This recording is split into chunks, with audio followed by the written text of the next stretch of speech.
Good morning, everybody. I'm early. Y'all ain't even used to me being on here this early in the morning.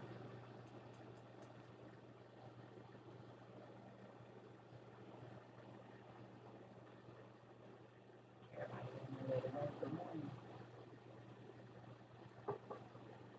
Good morning. I'm here early today, huh? I said I could start doing my morning classes. Good morning. I need some lotion. Yep, I do. I'll be right back. I need some lotion. I just got out the shower, so my skin is dry. Hold on, y'all.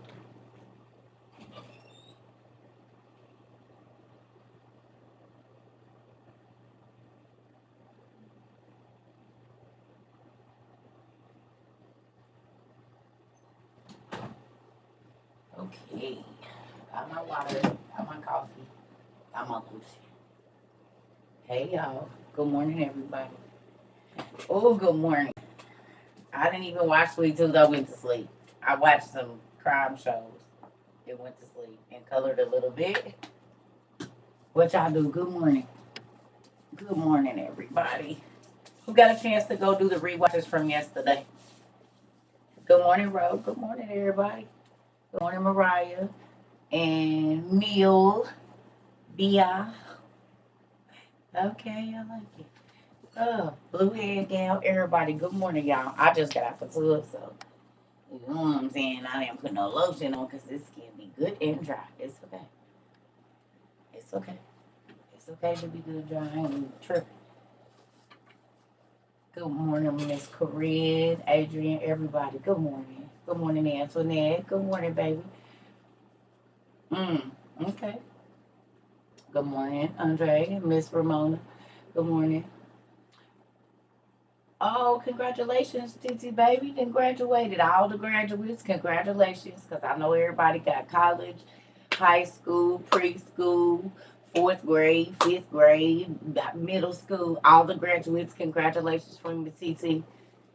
Finally called me. Good morning. Yeah, I ain't been on here. We was blocked. But no, we be on here. Good morning, y'all. So look, I want to know one thing that y'all done learned in the classes over the last couple of days. Those of you that came, congratulations. Um, those of you that came looking for me on Instagram and YouTube, high five. Those of you that thought you was about to come in here and get an answer about why I wasn't on TikTok, boo. And I don't boo people, but y'all know what it is. If y'all don't see me on TikTok, you better head over to Instagram and YouTube. I be saying it. And so then when people come over here and they ask why am I not on TikTok, I just look at the comment and ignore it. Cause y'all know why we on TikTok. And y'all, I mean, if we ain't on TikTok, y'all know why. It ain't my doing. I'll tell you that unless I'm taking a break. Good morning, one love. So listen here. I'm only gonna be in like 12, and then the website you can go there too, cause we be live there as well. Oh yeah, it's cool. So to those that have watched the rewatch or got to be in class or whatever, what's one of the things that you learned in the last couple of days in class, y'all? Mm-hmm. Good morning.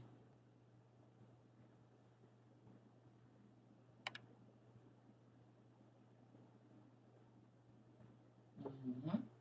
Good morning. Good morning.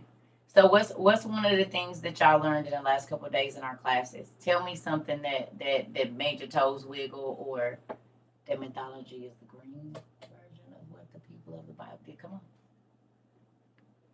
The details of King David and how it still apply today. Come on now. I knew that was gonna be a throat chop for a lot of people, boy. Cause who ain't schemed on some good? You didn't got to formulated a whole plan starting Monday. How you going and then be like, Lord, forgive me, but you didn't plan it out the whole week. Stop it. We've all been there. How the very thing that you sin against, God will use it against you. Come on, Miss Rose, baby. And let me tell you something. I think I was really about 25 when I learned that lesson. I started seeing it. I was like, wait a minute, hold on. I learned that I have to revisit. Oh, hold on. Wait a minute, Auntie. Good morning. Hold on. I learned that I have to revisit every Sunday school lesson. The David and Bathsheba story, true story, was so much better than the soft wash version I was taught in Sunday school. Come on now, it be juicy, honey. That our Father do not play, and He's not puffy and soft. Come on. The truth right in your face like a real Jerry Springer show. Come on. No, girl, with the job, don't go nowhere. Why is you logging off? Just go back and watch it later. You ain't got to do that, girl. We got all them shows. You ain't got to worry about it. Good morning, Jace. Good morning, everybody. Good job. I'm so excited, y'all, that y'all be enjoying class, and it makes you want to go and read and go back and study the stories that you done heard your whole life. Do y'all realize how packed the churches would be if they taught these lessons? So who do y'all think is tricking the leaders into not teaching these lessons? Y'all think God got something to do with that?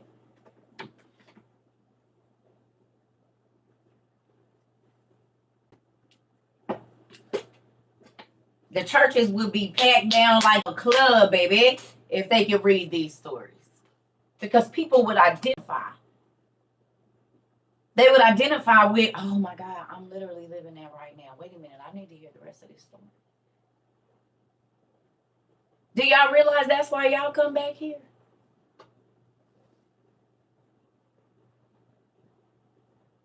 Y'all know a Nehemiah?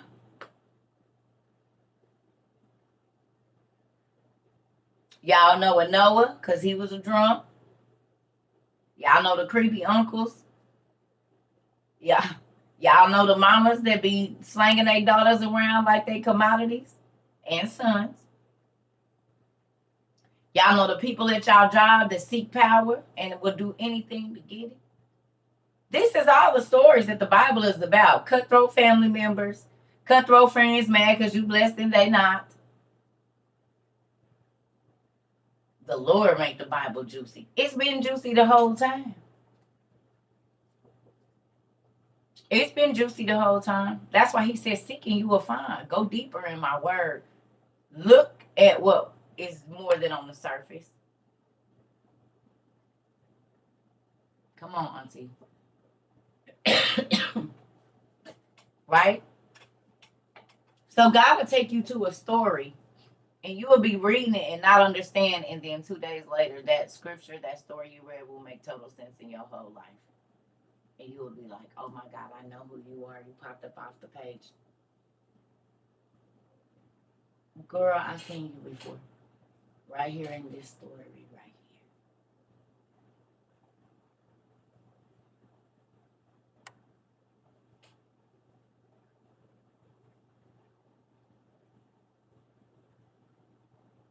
You hear me?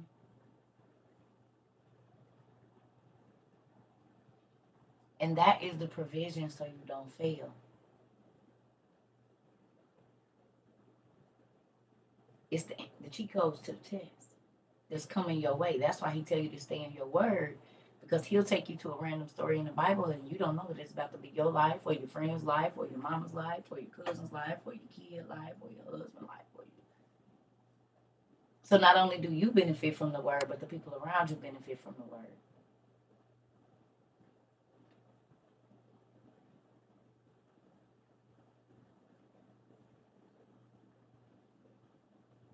Okay? So you do yourself a disservice or an injustice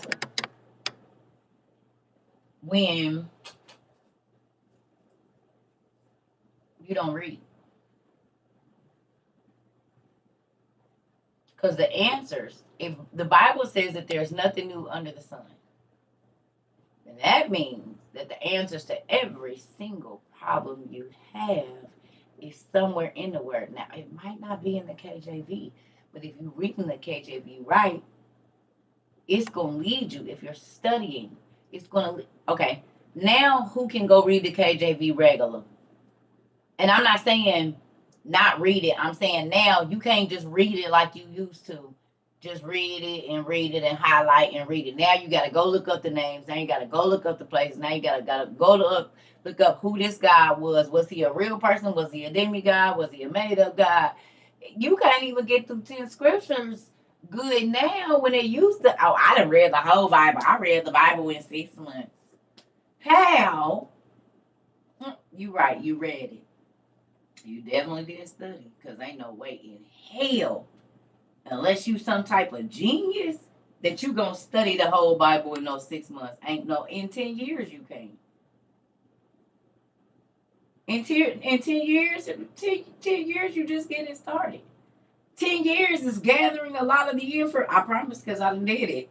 10 years was just me getting my foundation on what I learned now with the books that I have that you all have sent me, the knowledge with us studying together and having more feelers out there, because it ain't just me.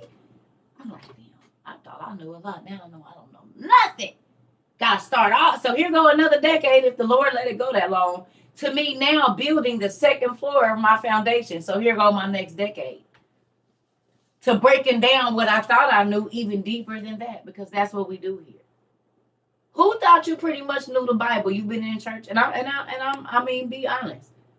You could quote the right scriptures. You knew where to tell people to go if they needed prayer, Psalms 122, and all of that. But now it's a whole different meaning. All of the books, Genesis, Exodus, Leviticus, Numbers, Deuteronomy, all of it.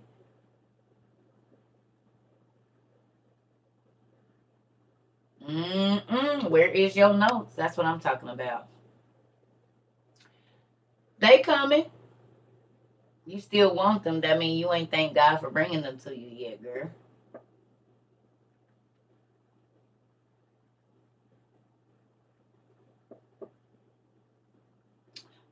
You know Hebrew and Greek. Can I read it? No, but I have books that translate it for me.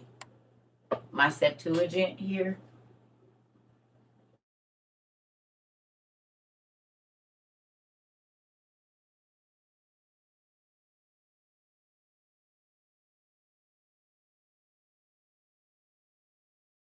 I'm live, Nicole. Why do you gotta say my government like that? Because you just knocked me out of both of my lives. Okay, I love you.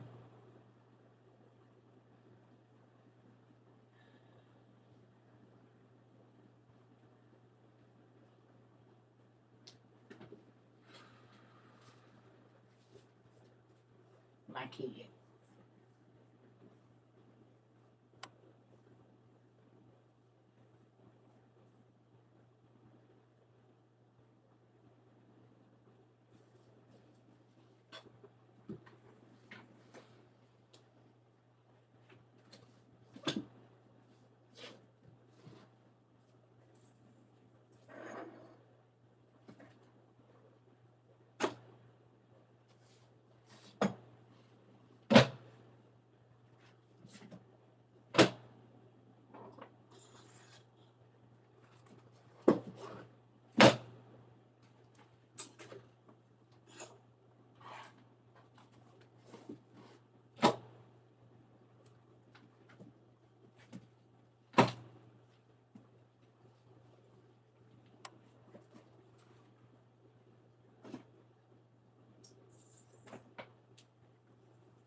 And just so you know, I do have software to translate.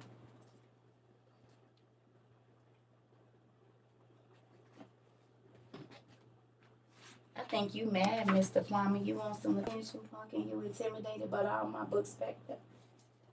That's two different languages of Ethiopian. There's that. Here's this. No. Girl with a job. I got it. I don't add him, y'all. Y'all know I don't like that. I don't need no help. But I just want to show him something. There you go. See that Greek and English there?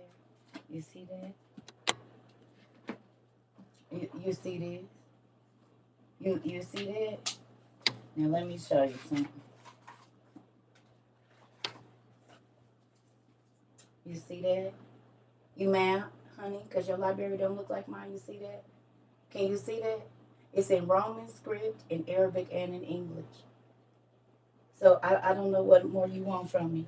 Go and have a seat somewhere. Oh, I got more scriptures in Hebrew, Greek, and English. Linear, line by line. So what you want? You mad? Cause your library don't get your weight up. That's all I got to say. Cause you don't even know me, homie. Go get your little biscuit or something. You're a little hangry. That's what I'm thinking. That's the only thing that comes to mind. Cause it's too damn early in the morning. You don't know me from a can of paint. Have a seat, sir. I get it. It's intimidating. I would be intimidated too. Y'all used to stupid hoes. I know. Folks that only want to talk about what they hear on Love and Hip Hop, but with some of us out here, they got some knowledge. Have a seat. I don't gotta talk about what I know. It shows for itself. Don't be mad. Go get you some food. Make everybody happy. Folks be too pressed. Go ask God to bring you some. Don't be jealousy, envious. Go get your own. That's all. I don't have to tell nobody what I know or nothing. I just do what I do, baby. Don't be angry. Don't be angry.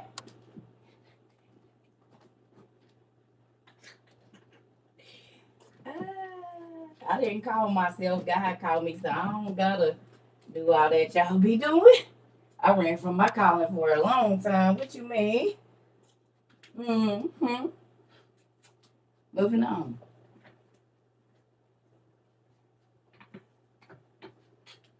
Moving on. Now, anything I want to know, God gonna give me the interpretation, baby. Because the Spirit lead me. Moving on. Now, back to what I was saying. Whew. Folks be too pressed. Don't y'all see how they come for me? Tell me one thing that I want to know that I ain't came back and showed y'all that I wrote it down somewhere and God gave me however it. Kwame, can you go to work or do whatever it is that you do? Because you're getting on my nerves. Go talk to somebody that believe whatever it is that you do, because I don't do all that. I just want you to go away. And I'm saying it nice. It just shows that in your life you don't feel validated, but you don't have to do it here because I'm a complete stranger, honey, and my validation means nothing, and neither does yours to me. So whatever it is that you're looking for, I promise you, you're not gonna find it here. Now, this is social media. All you have to do is swipe and go where the Arabic Muslim people are, whatever it is that you want to do, because we don't do all that over here. We got Muslims, Christians, Buddhists, everybody, Satanists, witches, warlocks, high priestess, folks from Christian mingle, transgender, whatever it is that you want, we got it here. So if you looking for some type of competition, or if this is the only acknowledgement you're going to get is from a stranger, here you go, pumpkin. Now, hopefully your day is better now. Have a seat. I don't know what you want. I want you to go away because you interrupted my class. If you respect it, then respect me asking you to leave. Deuces, nigga.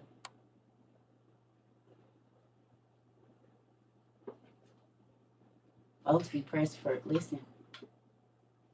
It's too damn early in the morning. Evidently you didn't bust him or something because you ain't relaxed enough for me.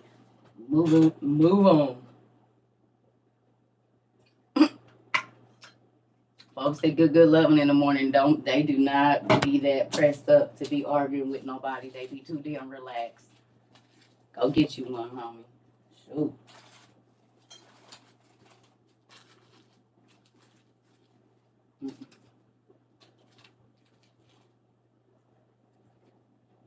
That's tension build up. Color blue is coming to mind.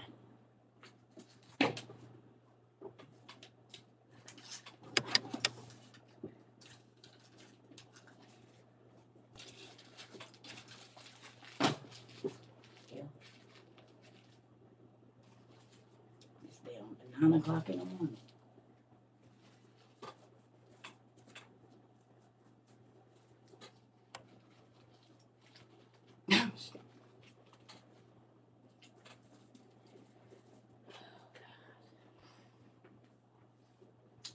Moving on back to my class. Woo! You hear me? It is too early in the morning.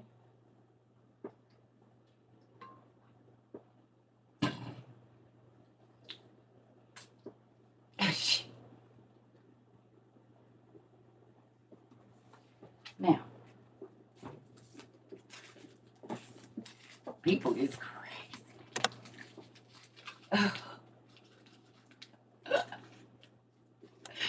You proud of me? Because I didn't go all the way left like I be supposed to. I had to.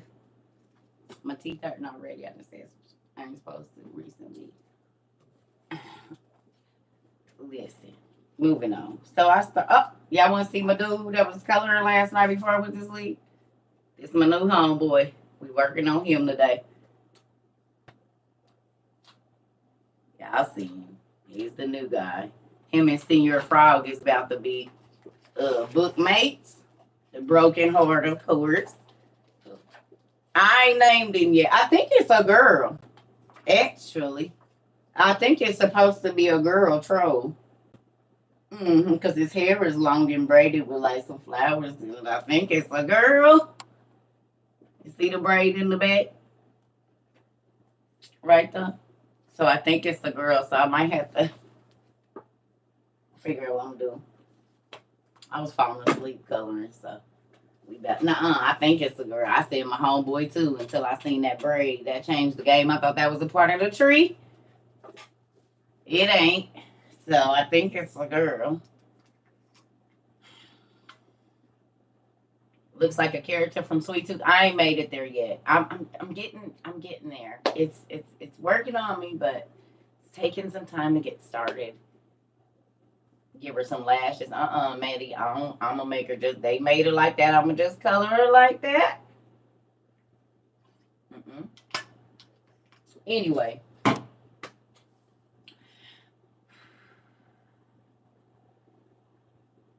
I'll be right back. Give me 2 minutes. Because folks don't even understand. I don't be bothering nobody. Goodness gracious.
Okay. We are back. Oh, Jesus. All right, y'all. Sorry, family. Had to go get my mind right real quick. Moving on. I think I handled that well. What y'all think? I did good. I did good. Didn't I? Look at my nails missing. I gotta get my hands together today. Did I do good? I'm proud of myself. I did. Didn't I, Blue Head? I did. I did good, Dusty. Yes, Miss Keisha, I did good. I did good. I'm proud of myself. Yes. See, I'm tired of getting in trouble. The devil will set you up every day. It's your choice to play into it. Thank you, Raya and Miss Ramona. See, thank you, Wally. And I'm just saying, I'm working on myself every day. You hear me? Because God is soon to come, and everything we say and do is being written down. So that's the thing. People think, I don't know. And y'all see, I get it from both ends. I get it from non-Christians. I get it from Christians. I get it from Muslims. I get it from Satan. I get it everywhere. I get it from the communities. And I'm like, I don't come for nobody. I'm gonna teach what God tell me to teach. You don't gotta like it. You don't gotta listen. I don't have to show you an accreditation because you didn't call me. You didn't choose me. You didn't create me. So I don't owe you no explanation to what I know, what I've read, what I haven't read, what I haven't studied. It ain't none of nobody's business.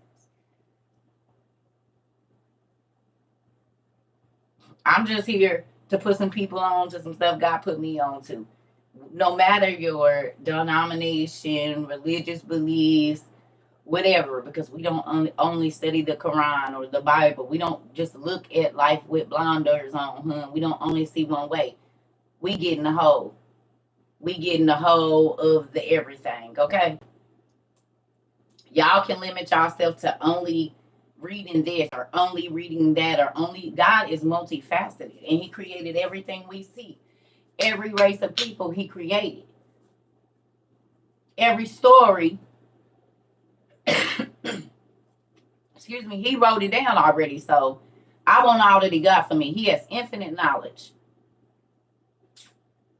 What I know, more than half of what I know, I haven't told y'all. It ain't even, because it ain't came up yet.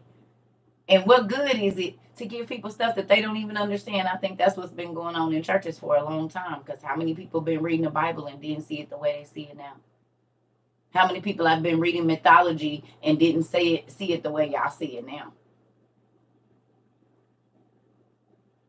We have people that are going into their 80th year of life that say to me, I've been in church my whole life since I was a kid, and I never knew that the Bible, I never knew this was in here. We got 5-year-old babies saying TT are God real, staying up while their mama and daddy didn't went to sleep, learning about the Bible and learning about evil spirits and being able to tell their parents, no, it's something in my room. And I'm not faking. It's something that scratches me at night. It's something that hides under my bed, that hides in my closet. So this ain't about how much I know and trying to be better and know more. I could care less how much anybody knows unless I'm trying to put some fat on your head. It don't matter to me. I'm just trying to add to whatever you already know. My job is to do that. Everything else is for you. Want credit for some stuff. I don't care either way. Because whether I'm on TikTok, YouTube, Instagram, my website, or anything, I've been doing this prior to this. Y'all just getting a piece of it.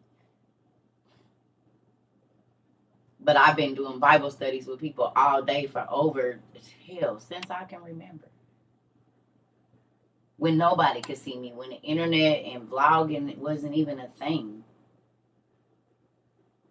There are people all around this country for sure that can tell you that this face right here at 17, at 15, at 14, at 12, at 13 years old was hosting Bible studies in traps, honey. Telling people about the mark of the beast and the rapture when I didn't even know the information that I know right now.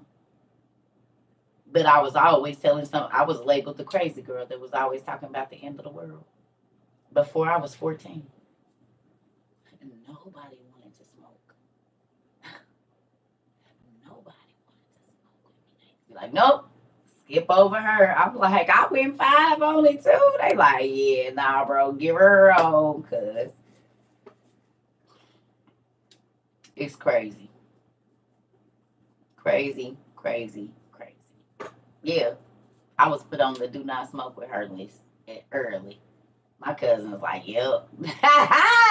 Not her. And then got put back on the do not smoke with her list when I was 30 when the loud music came out. Everybody was talking about loud music.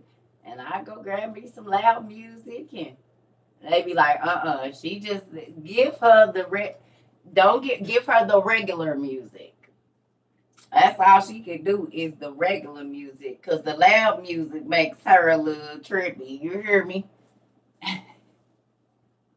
And then I got accustomed to the loud music, and then it was over after that. I thought even deeper than I did before. Now I'm good. But I'm telling you, if I call my friend right now, she'll be like, yeah, nah.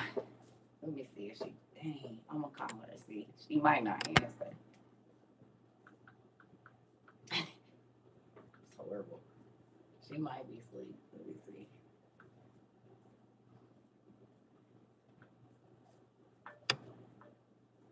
She might not answer y'all. She might be at work.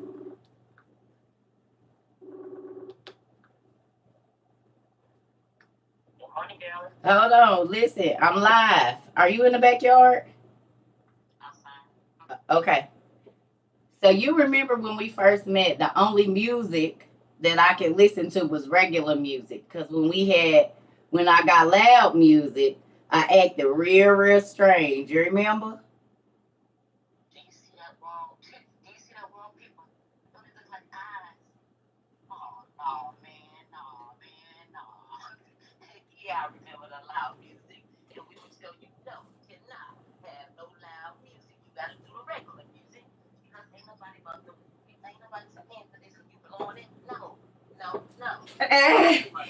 Only the regular music for me, not the loud music. You hear me? All right, girl. Thank you. Oh, y'all, I told y'all, and y'all heard what she said. Only the regular music, not the loud music. Do you see it's some? Oh, hell no! And I was 30 something. You hear me? Like, wait a minute, what is this? Oh, Jesus. Mm-mm. Mm-mm. I told y'all. Listen here. I was not fooling with it for a minute. Like, no, y'all can keep that loud music over there. I don't want. Give me the regular music. Just turn it down. Oh, listen here. Mm-mm. That is too funny. She used to be like, nah, not her. Okay, back to what I was saying. Sorry, y'all. Hilarious. Y'all be thinking I be lying. I be telling y'all the truth all the way down through there. Yes, baby. Auntie couldn't. It was a little strong for me. I said, no, this ain't gonna be it. What did the music, baby? You know we really not talking about music.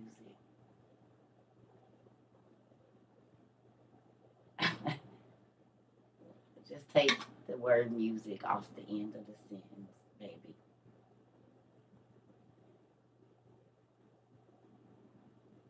No, we just don't write everything on the internet. Parables. The Lord spoke in parables. The Lord spoke in parables. We need to learn to speak in parables. I be trying to put y'all on. The Lord spoke in parables for a reason. It was always somebody watching and listening. So he told stories that to the outsiders wouldn't make no sense. You gotta be more quicker, baby. Come on. Come on in. Come on.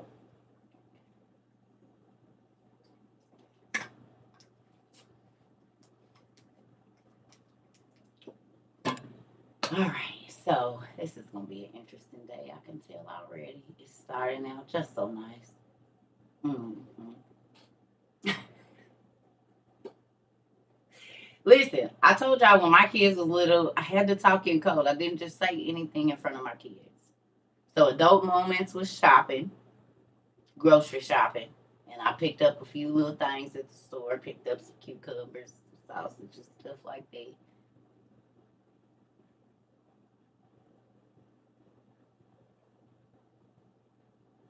Okay, there was conversations had in front of my kids, and they had absolutely no idea of what I was talking about. Because you don't supposed to say everything in front of your kids, especially if they under the age of 15, 16 years old. Everything ain't meant for your children to hear, and they can hear through the walls.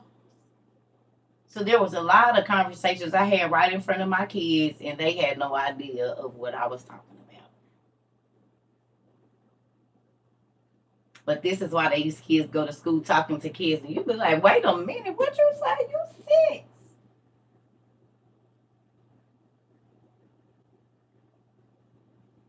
What is your parents letting you watch at home, or is you watching your parents?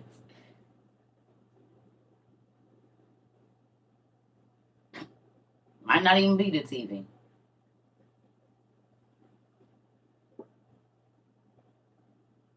Yeah. Sometimes it ain't even the TV. You used to be able to blame the TV. Now you can't blame the TV. It be the parents. If you ever want to know what goes on in the kid's house, all you gotta do is talk to them. Because they gonna tell every damn thing. And my mommy, her go and her get some wine, and then her gonna be mad, and then her gonna call her boyfriend, and they gonna be arguing, and her is gonna pull up, and then we had to go get in a car, and the police was there when we got there, but my mommy, her was still beating him up. Really? And what else happened? And then we had to go to our grandma's house, and grandma was mad because they keep going to jail. And her said her ain't getting them out no more.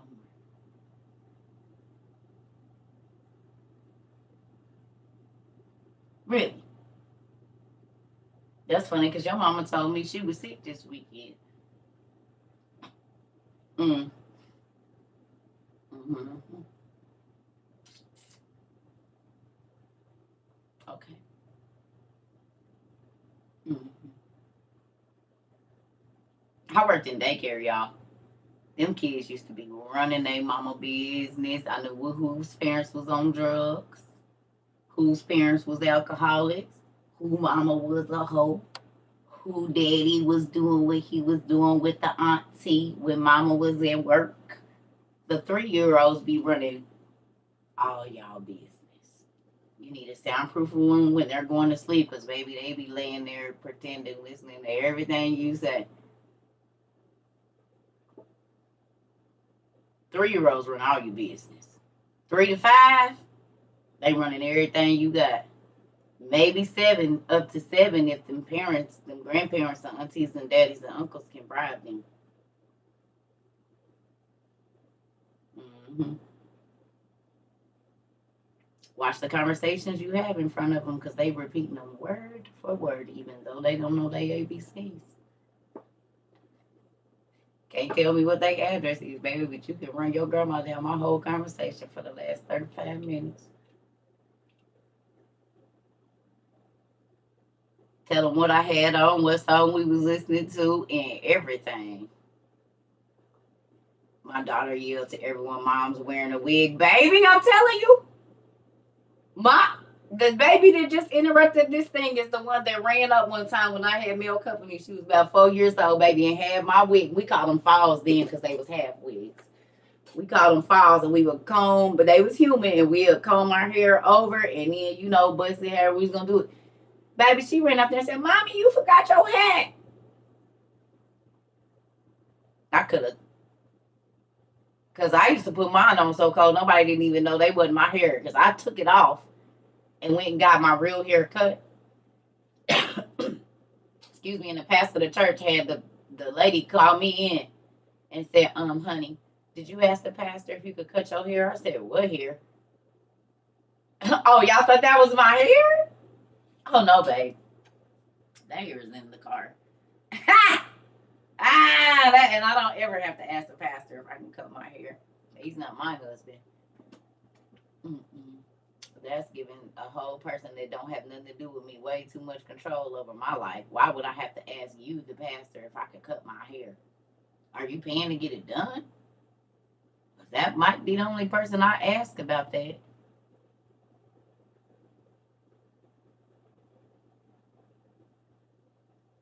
It's not none of your business, pastor, if I cut my hair. That wasn't even my hair anyway. And yes, I wear a shaved head. And do. Shaved in the back, do tracks in the front, and do and will and shave this whole side, and then have designs in this side with it all the way flicked over, all the way down, and did. Mm-mm. It'd be some laws. Okay, so let me ask you a question. Who got a pen and paper and you can write down something? And you've been an active member in a church before. Have any of y'all been an active member in church before? Anybody?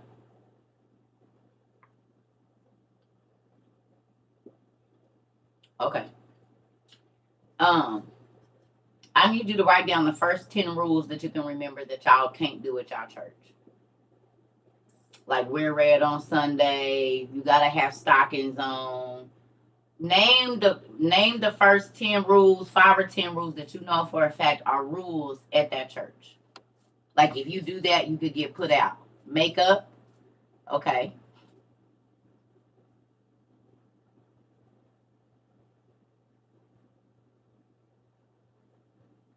Walk down the middle aisle. You can't wear your arms out. Jeans, pants. Can't use the bathroom during a sermon. You can't wear pants, no sleeveless shirt or dresses. Okay. Pants. You couldn't wear pants. Dress has to be long. No shorts above the knees. Okay. Can't sing in the choir if you have a baby out of wedlock. Wow. No short shirts. Can't cut your hair. Skirts. Wasn't allowed to ask questions about the Bible. Dress below the knees. Wham. You have to wear stockings and a girdle. Damn, I remember them days. Sweating. No talking or random moving during offering. No, if you divorced. Okay, no jewelry. Had to call if you weren't coming to church. Cover your head, wear long dresses. Ooh, Pentecostal. Uh-huh. No nail polish. What about lipstick? Can't wear shorts in the choir. Okay. Now,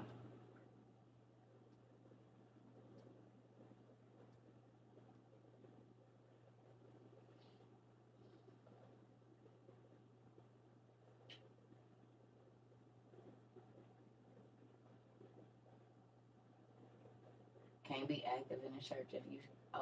Apostolic. I already know. Pentecostal. I already know. When you say head covering, baby. I got pictures of head coverings, what you just said. The doilies, the whole things where they come up like this, and then it's like the old lady hat where you can't have none of your hair out, not even your edges. And you can't wear nothing that ain't quarter length sleeve, and no designs on your clothes, and gotta wear them kids with the socks and the jean skirts, baby. Been there, done it. No chewing gum or cough drops. Okay, I can understand that because people get trifling and put them on the seats. And my grandmother was a pastor, and we used to have to clean that up nasty, chewed up gum out of the place where you stick the Bible. So that I agree with. Because if you got to be the one picking that gum off the bottom of them pews, you will not want nobody to be doing that nasty mess. And cough drops stick to that wood, and it's hard, and then you have to sand that out. So that I agree with because I was one of the kids that had to go through and clean the church. Don't stick your gum under the seat.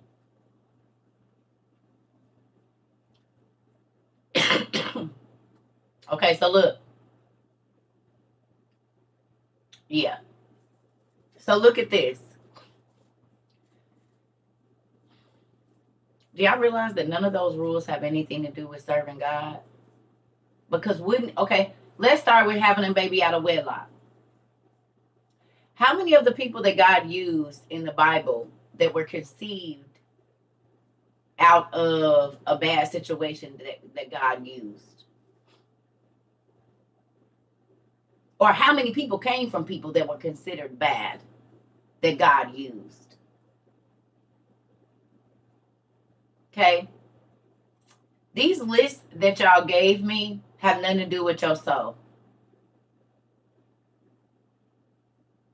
But before you can even get to the rules of God that you're supposed to follow, churches have all these rules that you have to follow, which keep you from ever really focusing on God's laws because you're more focused on making sure that you follow their laws so you don't get kicked out.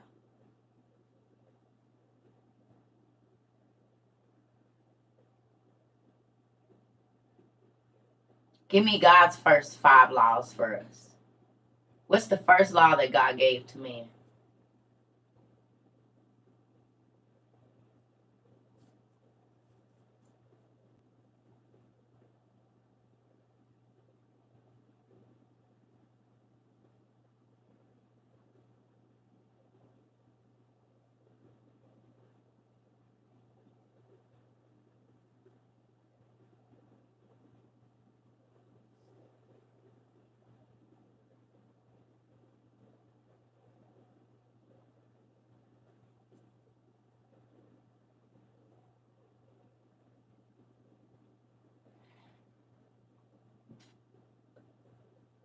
Please go to Genesis.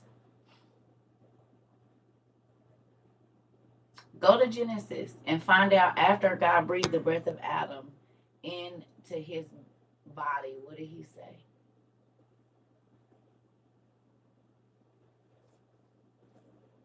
Go to Genesis and tell me where it's at.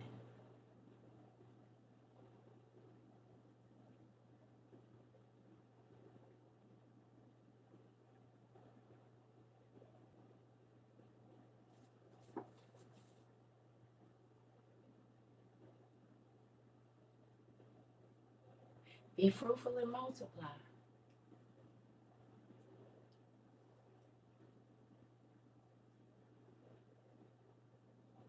Isn't that the first thing God told Adam to do?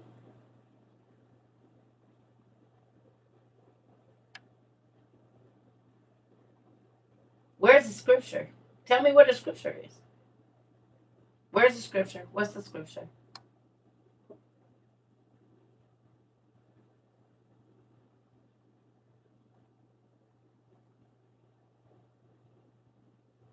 I'm going to eat blueberry waffles, like 3 of them, and make me some sausage. Genesis 1:28.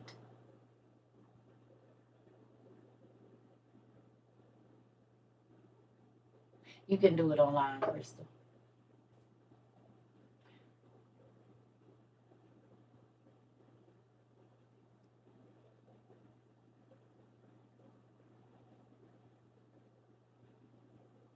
What did he say? Can somebody copy and paste it here?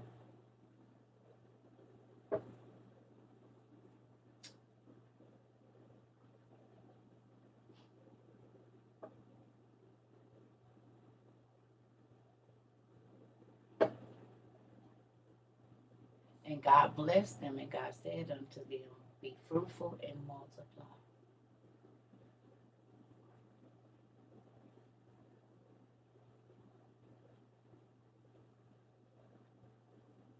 You think it was not to eat of the tree?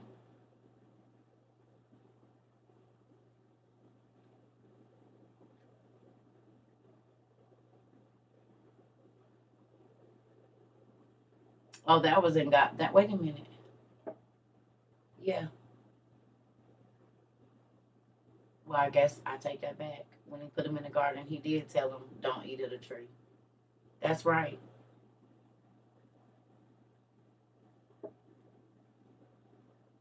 That's right. No. It was not to eat of the tree. Yep. That's right. You're right. Not to eat of the tree. That was the first commandment. He gave them all the trees and not to. You're right. Not to eat of the tree. So not to eat of the tree, and after that, it was be fruitful and multiply. Right? Go and start multiplying. Go and start getting into what you're supposed to be doing on this planet. Right? Thank you, Jasmine. So with that, excuse me, y'all. With that, we learn church rules before we learn the things that God tells us to do when we go to institutions, institutionalized worship places. Okay? Are y'all getting this? You can tell me every church rule, but whatever God wants from you, you don't know. Because they don't teach you to seek God out for what God wants from you. They teach you to seek the pastor out for where he's going to put you.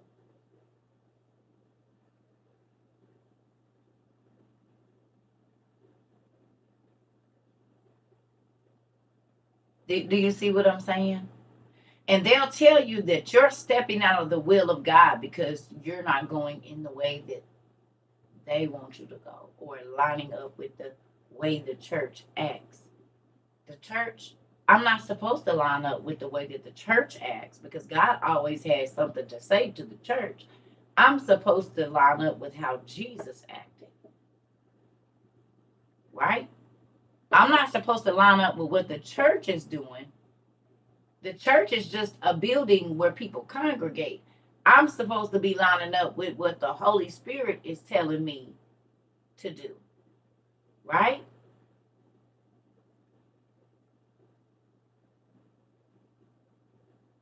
Right, with the Word of God, with the Holy Ghost. Okay?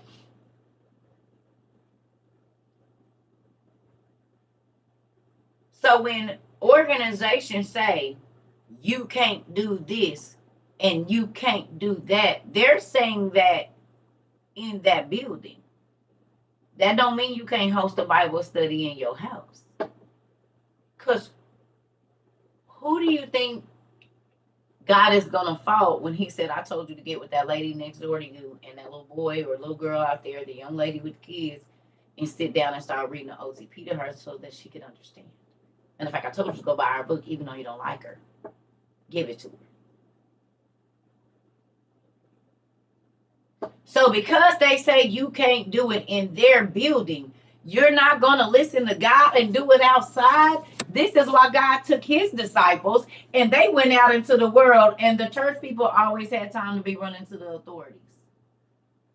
The leaders, the Romans, the whoever, they didn't care. They went to the Jewish sects, then they went to the Ethiop. They was going everywhere trying to get rid of it. Well, maybe if y'all would have been out in the world going to the lost, you wouldn't have had time to be running Jesus up in front of the judges and all of these people all the time.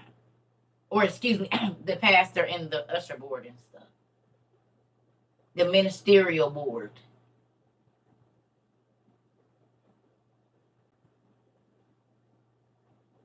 If everybody was out trying to bring 5 people to church a week, you would not have no time to be worried about why sister such and such was rolling their eyes at you, because you would be trying to explain Christ to the 5 people on the road with you. So you wouldn't have no time to be looking at the regular saints, because hopefully every time you come in, you got 2 to 5 souls with you. That not just you need to come to church with me, but you didn't sit down and now they want to know more about God, not your church, more about God. So they want to come and sit and find out where you're learning so they can learn. Getting saved ain't about that no more. People are not fishers of men anymore. They're filling up coliseums, just like the Romans did. It is an entertainment spectacle. It's an entertainment. It's not for souls.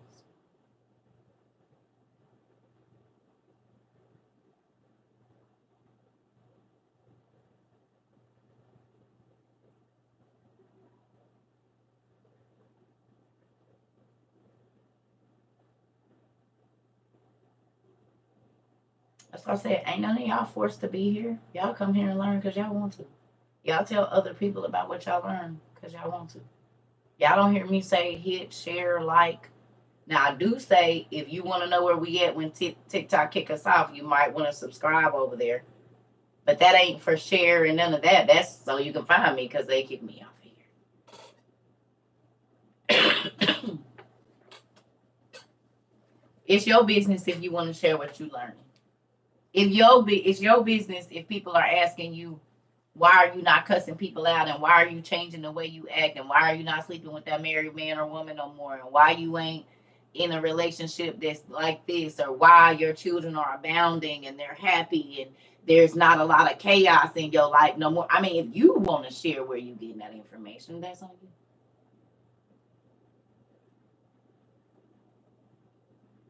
Hopefully you would, not for my sake, but because you want the other people around you to feel the same joy that you do.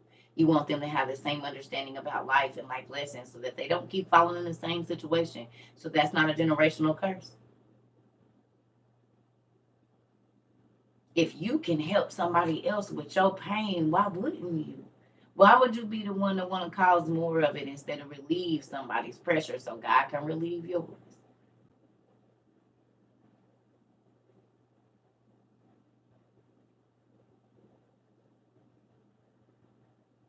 You see what I'm saying? What I do here is because I was in church my whole. I told you I come from a strong apostolic family, honey, Pentecostal, all the way down to the socks.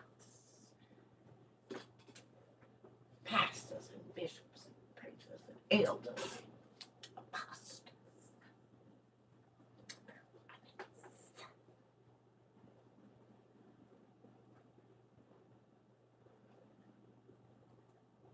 Oh yes. And I used to say, God, I'll teach, but I don't want to be up there. Take me to the hood, Dad. Take me to the hood. These people need it. These people over here need you, Lord. I can see it. I don't know if they do, but these people, they need you over here. Honey, a peculiar people. Set aside. Bible bowls and all. Listen, I knew all that. But y'all know what I felt when I went in churches? A bunch of hurting people. I saw a bunch of masks. At a very early age, no matter how high the spirit was, God allowed me to see other stuff. And all the old people in all the churches always come find me. And I don't know why I like you, Circa, but I just do. That's because I can see you and I'm not scared to tell you about yourself, even though I'm 7. I used to ask people, why are you so sad? Honey, I'm not sad, but why your eyes look sad?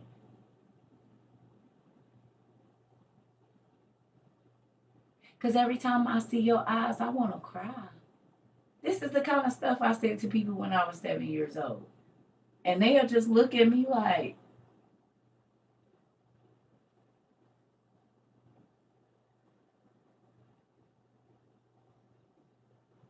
this kid.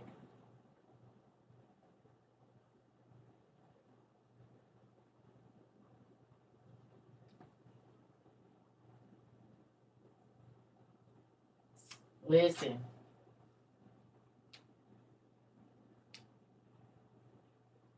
This is the thing. I hate to feel like people feel like if you don't go to church that you're not saved. That makes me so sad because when you look, Peter and them was in jail. They was in captivity. They was on boats. They was not sitting up in no church. They was out doing what God told them to do, raking up souls for the kingdom. Luna, see? You just gave me my net, girl. And it looked like a fisher net, too. Shoot.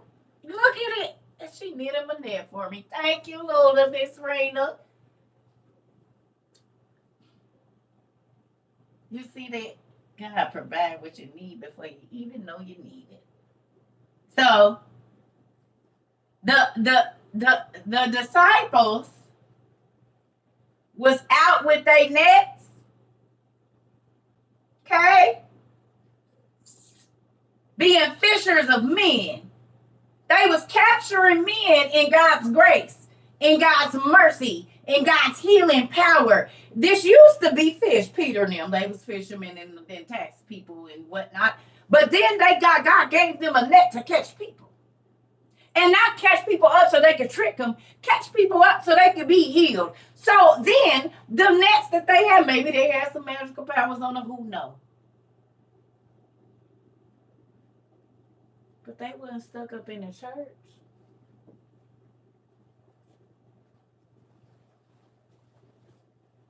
They was running with witches and warlocks, because Simon the sorcerer was a warlock. And he had to walk with what? Paul or Peter. And God knew, and Paul and them knew that he was a witch. And he still got to go with him.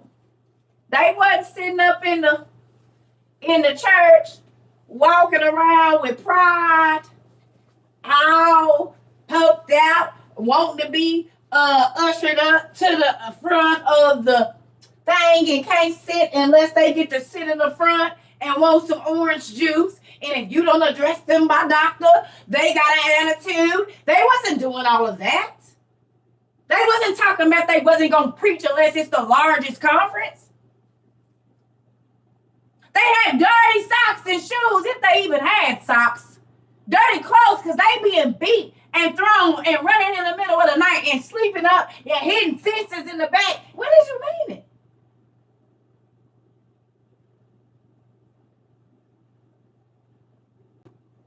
Peter and them was living like my homeboys used to live. Running from the authorities. The people that was seeking them out. Hiding in attics and stuff. In the back of the grass on the side. Don't move, don't breathe. Just lay there. Keep your eyes closed. You can hear them running past. Hidden fence. We got to get out of here. We out here. What you mean? Hey, bro, let me in, bro. Let me in. Hey, you ain't see me, bro.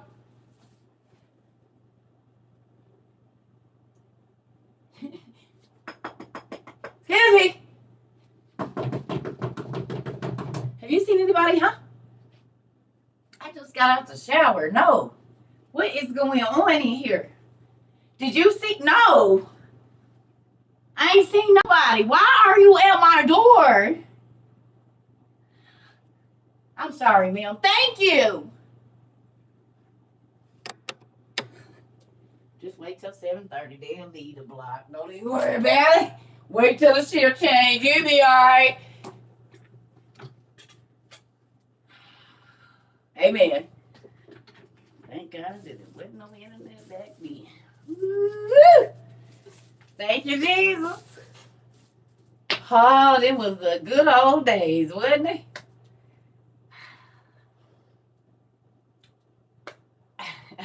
Move around. We ain't got nothing over here. Ain't nobody in here. We had to pull a Rahab on them, didn't we? No, ain't nobody here. Huh? No, ain't nobody in here. Mm-mm. Thank you, Jesus, that it wasn't no social media. No, let me stop. But for real, let's see it here. Listen.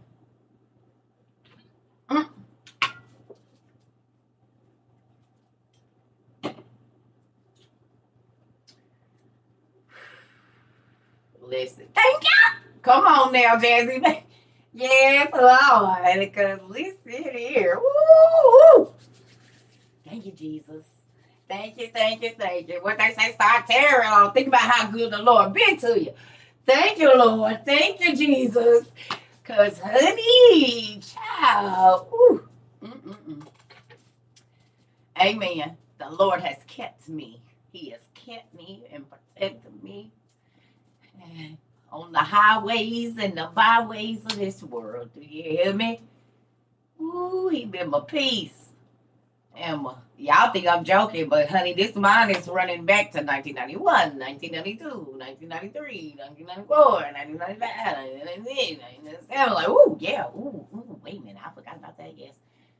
Listen, can I tell you something? I don't believe in people living in the past. But y'all know what I try to do? Every day I try to jog my mind about a situation I used to be in that I'm not in no more. That'll keep you grateful and humble. Do you know that?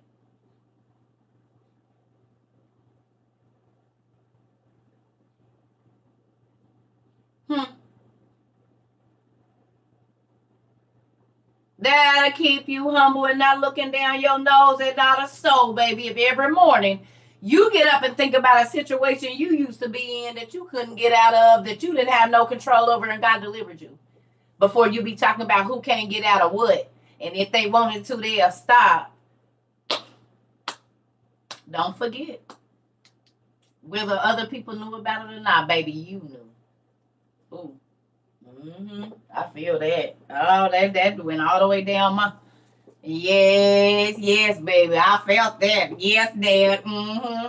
Anybody else get chills? Because guess what? Listen here.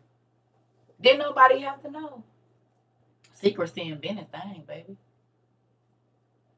That's what exposure is for. Secret sin is the first sin. The stuff you do where can't nobody see.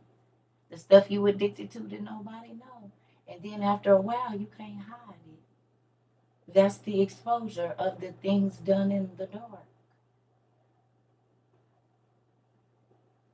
Because it started out as a secret. But God said everything done in the dark gonna be put in the light. So be careful when you think it. That's why I just put my hands out there. Listen, this is what's going on around here. I need y'all to understand. This is what I do. Cause I don't get time for y'all to be like, CERCA, I told you. I don't even know if he gonna let me in the pearly case. I'm praying. Cause his thoughts are not my thoughts. I could think I'm just fine. And he could say, ooh, you are despicable in my eyes. And this is why you can't be letting people tell you that God is pleased with you. You need to be asking God if he's pleased with you, and he will let you know. So let me ask you a question. Who got to be in class or watch the replay about these demons coming for Noah's kids?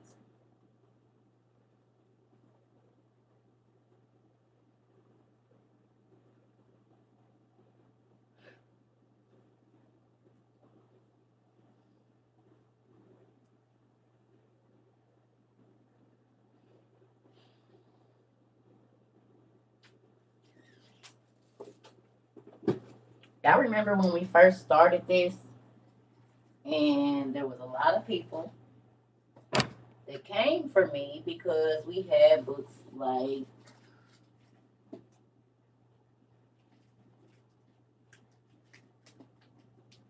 y'all, I had one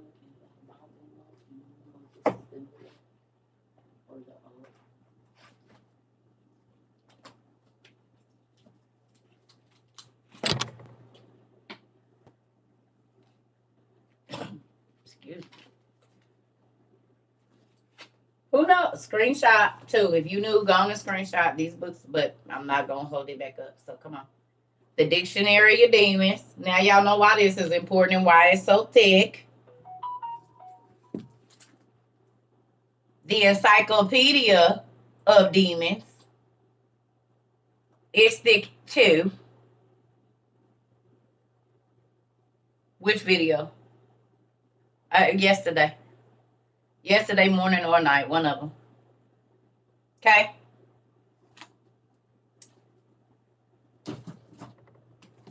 The Dictionary of Angels, fallen included. The fallen angels included. Okay. And someone just got me this. Encyclopedia of Spirits.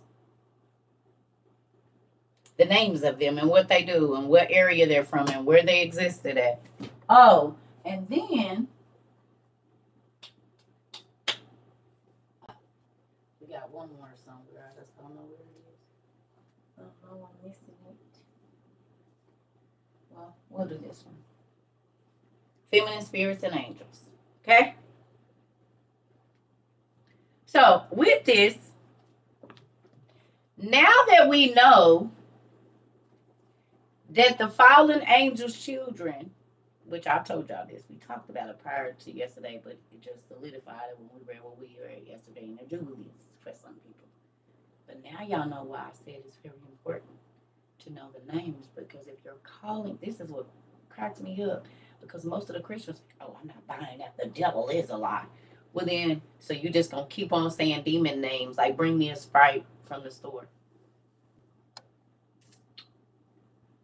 And don't know that a Sprite is a demon, a fairy, a spirit, an evil, malignant spirit that be on some old funny stuff. But you'll have your husband go buy you a case of Sprite, and you don't even know. You just thinking, oh, that's the name of the soda.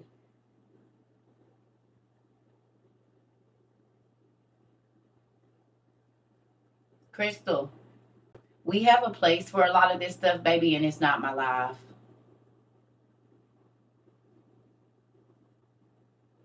You can go and put your prayer request for whatever it is that you've been through on my website, CERCA TROVA 22. We have a prayer request place there. Please do that there. I'm trying to teach my class, and I understand that you have had some things happen, but this is not the time for that. And I haven't said anything. It's been going on for about 5 or 10 minutes now, but baby girl, there's a place for that, not in the middle of my class.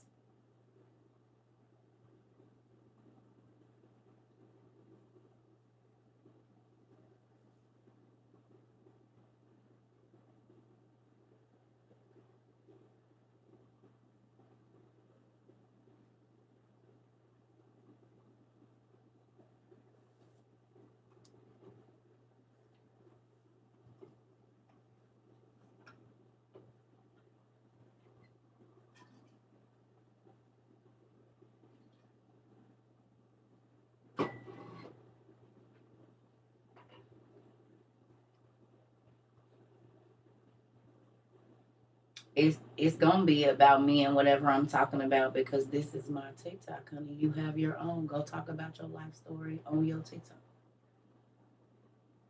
You got the same TikTok I got. That's how you on here. Go live on your page and tell everybody your story. Just don't do it in the middle of my life. We have Zooms and stuff for that. You don't get to control how I'm gonna do it. And yes, it actually is about me because it's called Circle Control. Not Kim loves violence. It is a community for help, but we have a place for that, and it's not my life. I just told you, if you need prayer requests, you send those on the website. If you need help, you send an email to Tap My Place. It's not my life that you do that. No, this ain't ego, baby. We got protocol.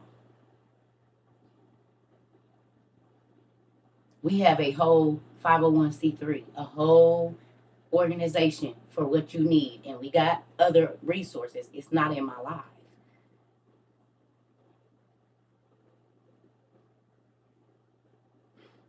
If you want attention to you, you go to your page and put it there, and that will bring people to you that will listen to your story, not in my life.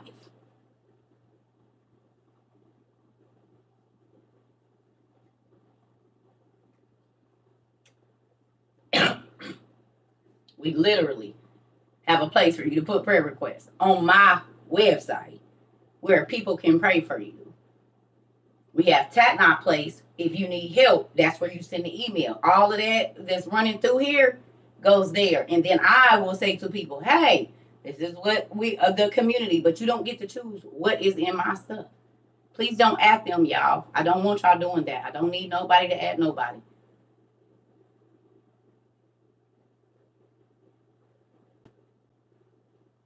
That's the problem. People don't know boundaries.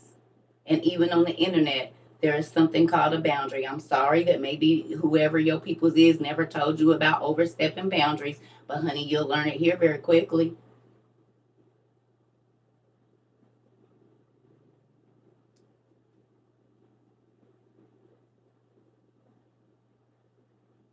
You don't get to do whatever you want to do over here.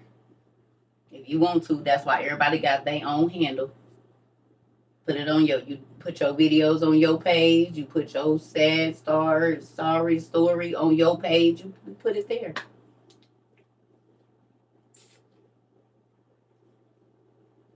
Go eat.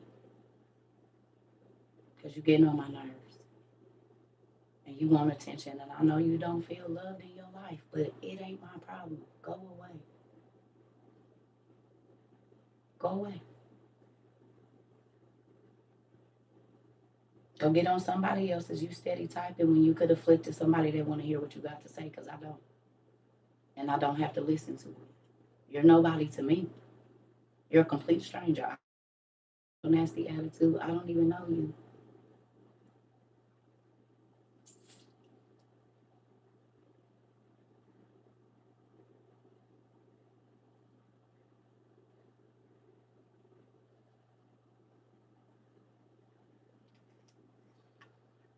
be so pressed and want to feel something. I don't know.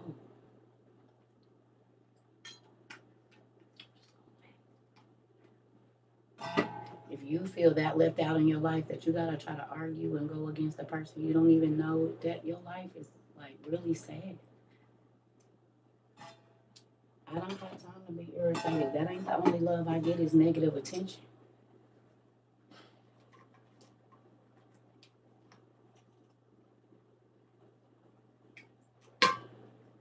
Class is still about to be good. I'll be right back. Listen, there are people that the only information, the only time they gotta be mad, sad, going through something. Hate to say it, that's my mama. She's always sick. There's always pain. There's always going through OE or ass. I don't have time for it. Do you want some help? These are the places that you go get it. If you don't want no help, you're not about to keep. You want some money. We know what's going on around here. Oh, I got choked, and then yeah, I've been watching you. I just been ignoring you because you can't have been here long because you already know prayer requests go to a place. I got an email for that, but you want it to be about you when it's not in my class. That's selfish and weird.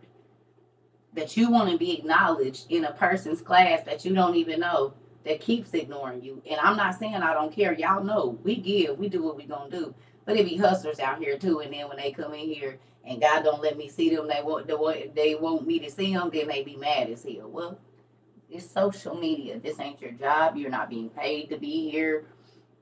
This is a choice. And if you're choosing to get on my damn nerves, I'll have a choice to get you off of them. And I believe in karate chopping people in their throat or slapping the hell out of you. So before that happens, and seeing as how I can't really get to you, I'm gonna let you move around. You're not about to irritate me, and you ain't paying my damn bills or putting no food in my stomach or helping me do nothing. But I'm gonna argue with you for you're weird. Because I'm not doing the same for you. So why would my opinion even matter? People be crazy, worried about the wrong damn thing.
It has to be a miserable existence to live to just irritate a complete stranger that you don't even know. Like your life is horrible. That's pitiful. If you get a kick out of ruining a complete stranger's day, you're a miserable person. And you don't even like yourself. That's crazy. I ain't doing that. I feel better about myself if I made somebody feel good. Because then that's feel good coming back to me. When you try to get under a person's skin, you realize you have more irritation coming back to yourself. So if you, excuse my language, feel shitty now, you really about to feel shitty in a minute. You're gonna feel real shitty. Excuse my language, but it's the reality.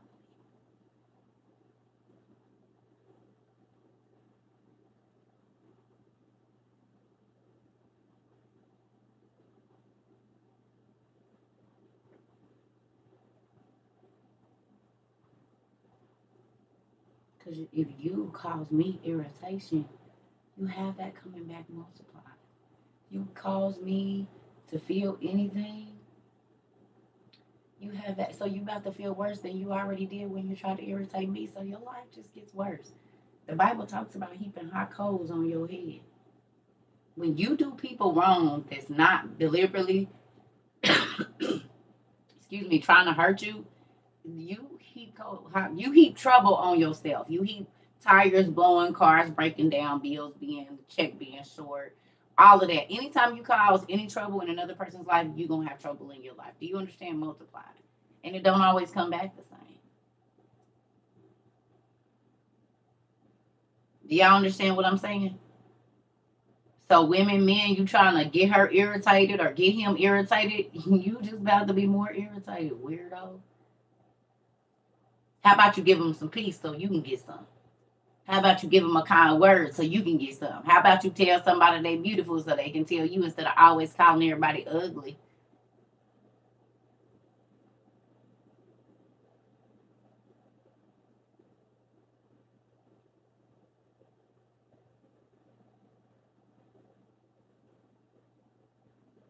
Look at how you talk and see what you get back. You always getting hate. Who is you always talking about negatively? You always got somebody talking about your living situation. Who living situation you talking about?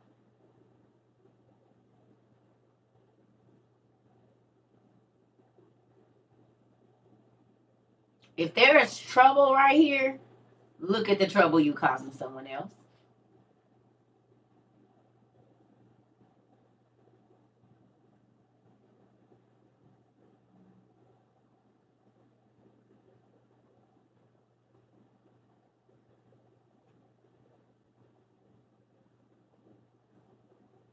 You being sneaky, somebody is hiding something from you. And the impact that the person that don't know, you gonna feel it too.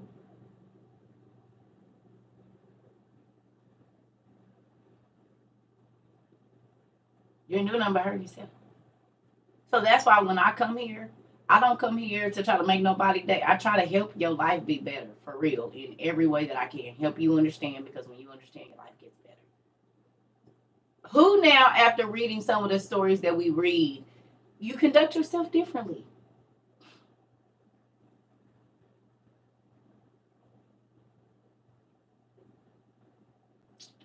Watch how you talk to people. Watch the things you say about people. Watch how you spend your money. Watch how you talk to your husband. Watch how you talk to your kids. Believe your kids when they telling you something.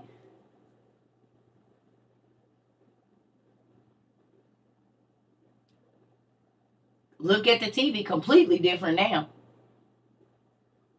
Look at books that you've read, things that you've been told, symbols in your church, symbols at your job, symbols on your clothes, symbols on your spoons, symbols on the books and the furniture and everything.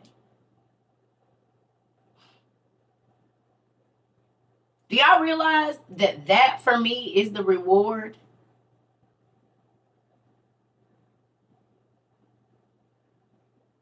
Not people telling me how smart they think I am or no. My reward comes from me sitting by myself with no pastors, no bishops. My godmother, her and I will study the Bible together. But other than that, this is all God taught me where to search and I'm still learning. I say that all the time. We learning together. God taught me what to teach y'all right here, but we still gonna learn more together because I don't cap out.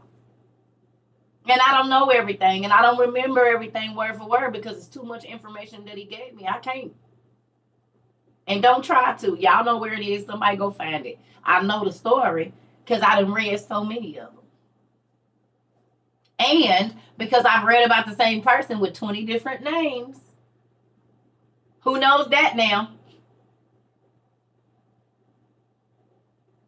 Now y'all understand why I be like, I don't know where I read it. I could have read it in Norse mythology. I could have read it in African mythology, but I found out that the same person, it's the same story. It's just when they was over here. That's just like me. I've lived in 5 or 6 different states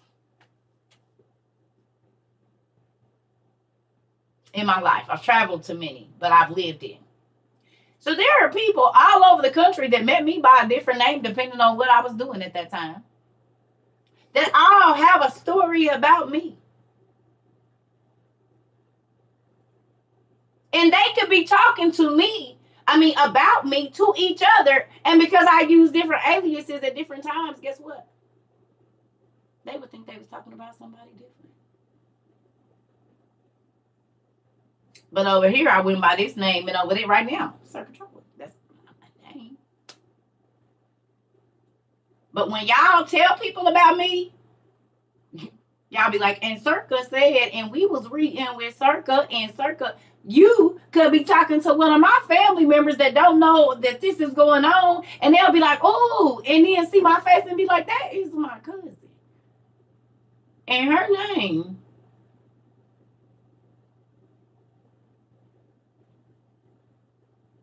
what you call her? It's folks that know me from the Shake 'em Up, from my modeling career. If you call me CERCA, they'll be like, no, that's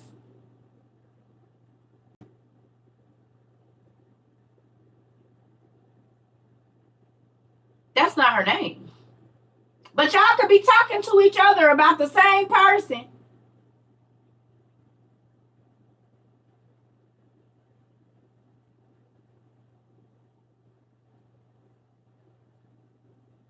Do you see what I'm saying? So the stories that we read, if these people were going all out into the world, then when they went into other nationalities of people, they went into other cultures, they traveled the same way that we do.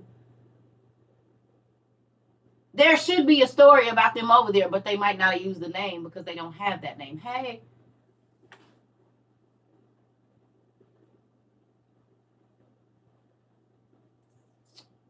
do you see what I'm saying? So people get caught up on the name, but as you all are reading, y'all seeing that these stories are all the same. The giants were real because they're mentioned in all the mythologies and the stories of who they were. And when we go and look at the name, also known as in the Hindu, in the Japanese, in the because they were ruling it over. Nimrod ruled over the world at one point in time, the whole world, everybody. There was a king over the seven kingdoms. That from Game of Thrones is real. The ruler of the seven kingdoms.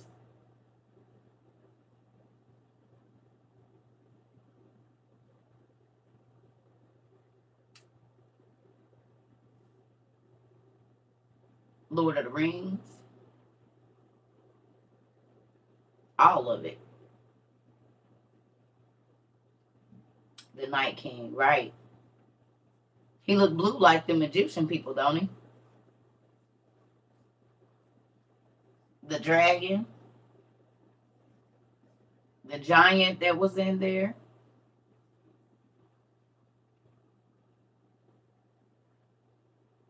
All of these shows, Supernatural, all of them.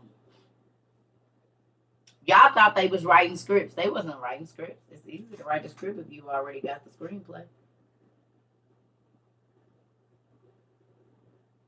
You have to write it. It was already written.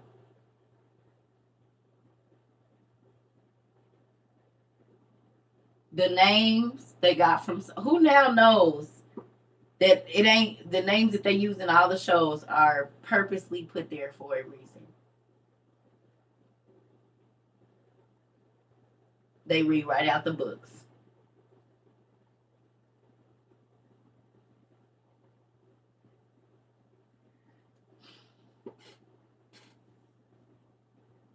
If I can go and find this story in my books and it's a movie, then no, you didn't make this up. And what movie have y'all? Okay, so if you've been here more than 3 months, if you've been on movie night with us, how many movies have y'all seen? Even down to uh Indiana Jones.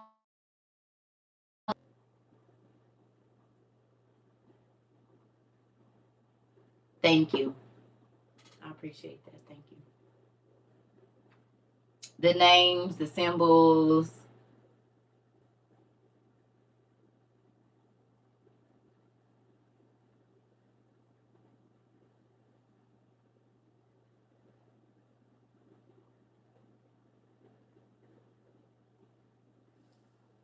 Okay. So, the demon names are important. If you don't have those books that I showed up here,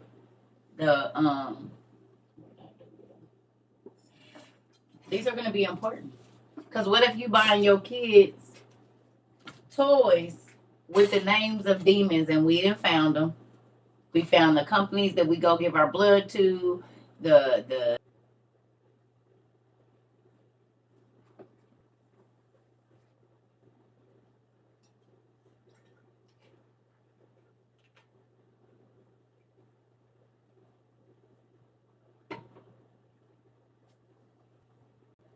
Shemraza or Semyaza.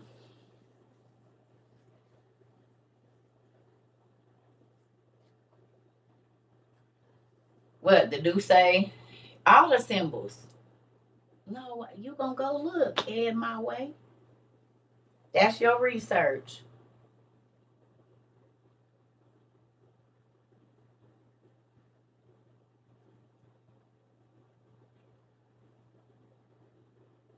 He got a lot of names.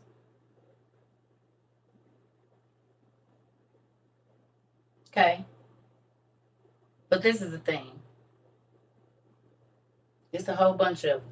You gotta look. They online too. You can look at them. If you go look up Dukes of Hell, then you get a book about giants. Look up all the giant names and all the history. Those are our evil spirits right now. So when you go to Celtic history and you look up their giants and their titans and warriors, those are all the names of all of our demons right now.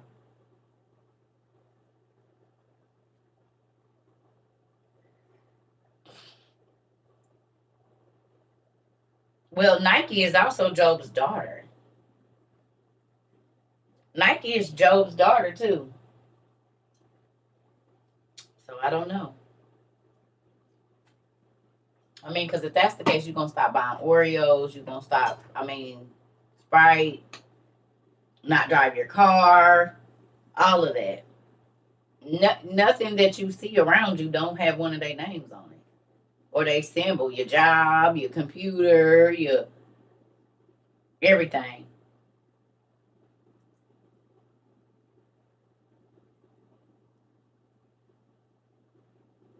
Yeah, the cars.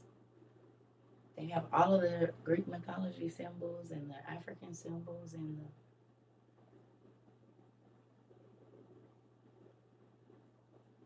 all of it is there. All of it.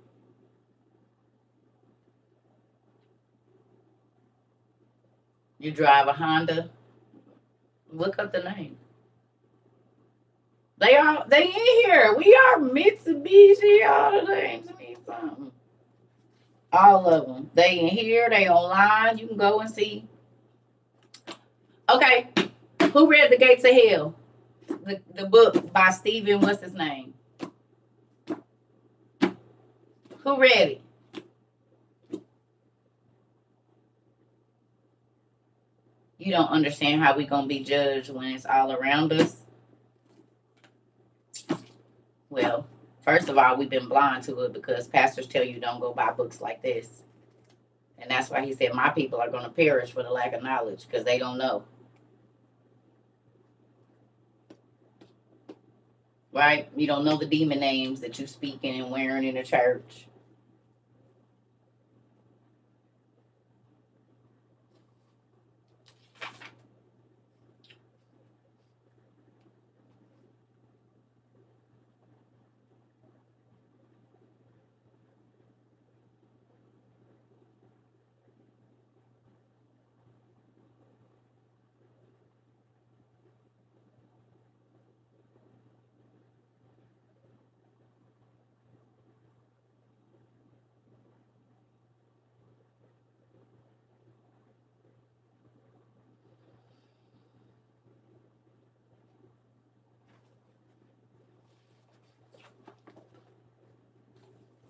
Y'all.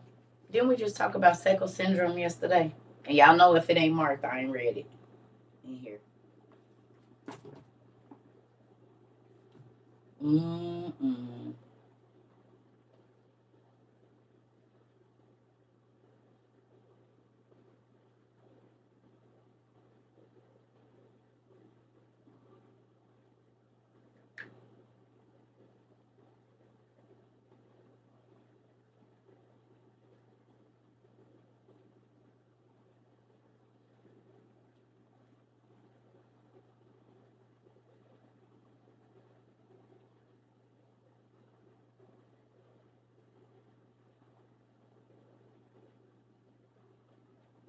Hmm.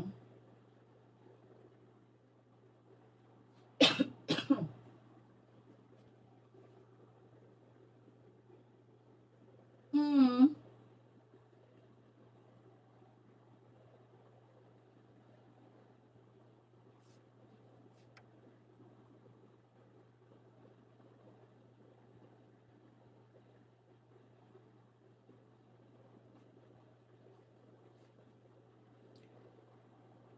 Y'all.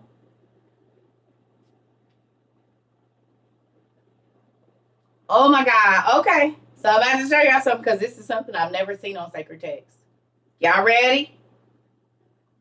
Who remembers what Seckel syndrome is?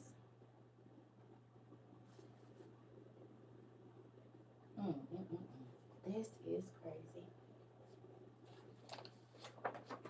We just talked about Seckel syndrome yesterday.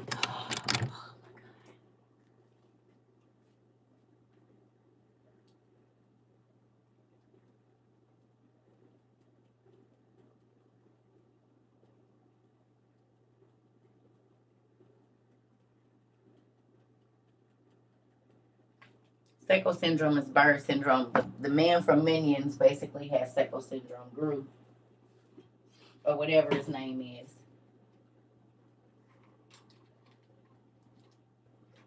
Right? When he turned to this. Right? Okay, look. Here we go. In our book, Encyclopedia of Demons, there is a name, Isekel, or E-Sekel.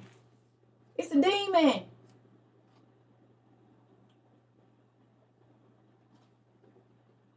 And this is exactly how Seckel syndrome, I think they added a C.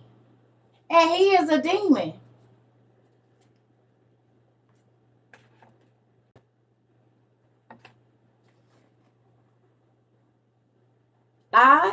Isekel. Now, I just looked it up. So if you type in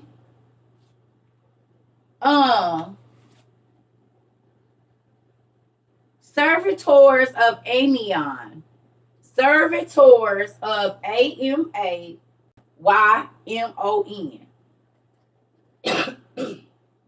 Excuse me. I also see Eriton and Oriens, like Orient. Oriens. Or Oriens. Like Oriental. Like Orient. Under this same name of this Isekel. So when I looked up servitors of Amion or Amimon, however you say this name, Amaymon, it looks like Mammon with an A in front of it. Really, a different spelling for Mammon. Okay, look at this. It brought me to Sacred Text. If you type in servitors of Amimon, Amaymon, or Amammon, or however you say that name, type it in real quick. Look what it say right here. See, they be hiding ish. Look, auntie. The chief spirits.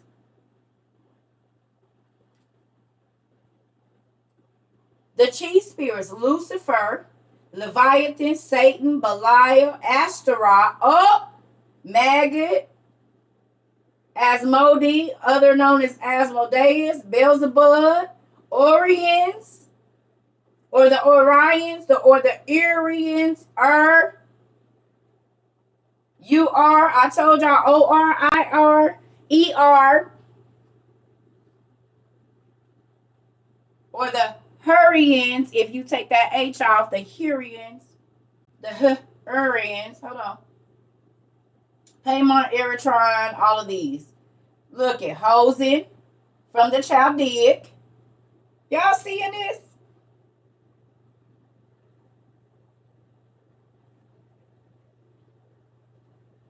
The servitors of Orion. So it's literally telling you, oh my God, there is a spirit named Tracy. And it means harsh or rude in dang near every sorry to the Tracys, but just about all the Tracys I know don't know how to hold their mouth. And always saying something they shouldn't say. And literally, it's a spirit named Tracy, and it means harsh or rude. Sorry to the Tracys, but most of the Tracys that I know, I said not all of y'all, but most of the ones I know don't know how to hold their mouth. I know white ones, black ones, everything, and they always say you.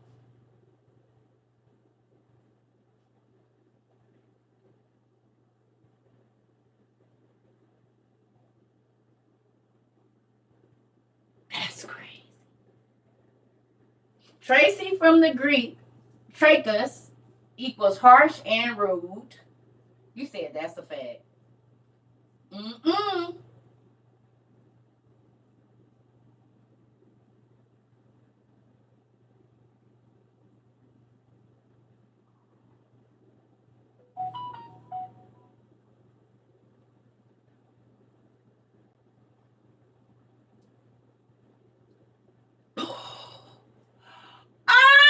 Oh my God.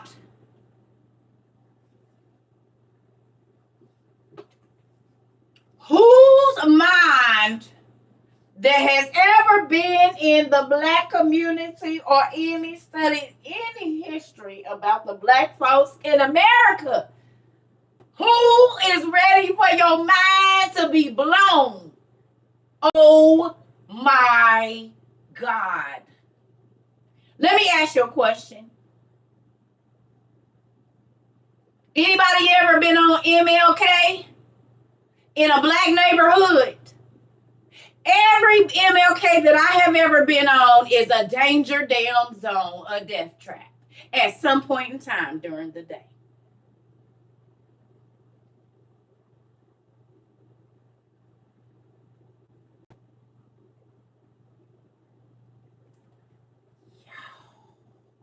I'm gonna show them first. Now look at that.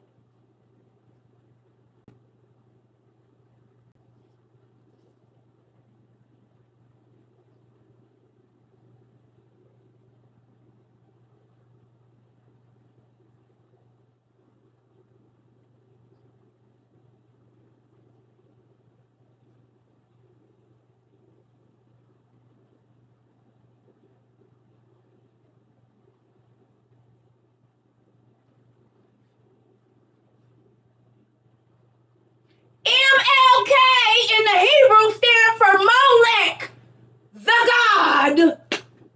Oh, and they sacrificed their children, their daughters, and their sons in cold blood to Molech.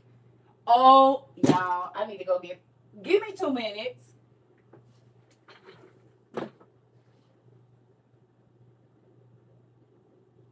MLK in Hebrew means Molech, to rule, and mole, MOL, means to deceive.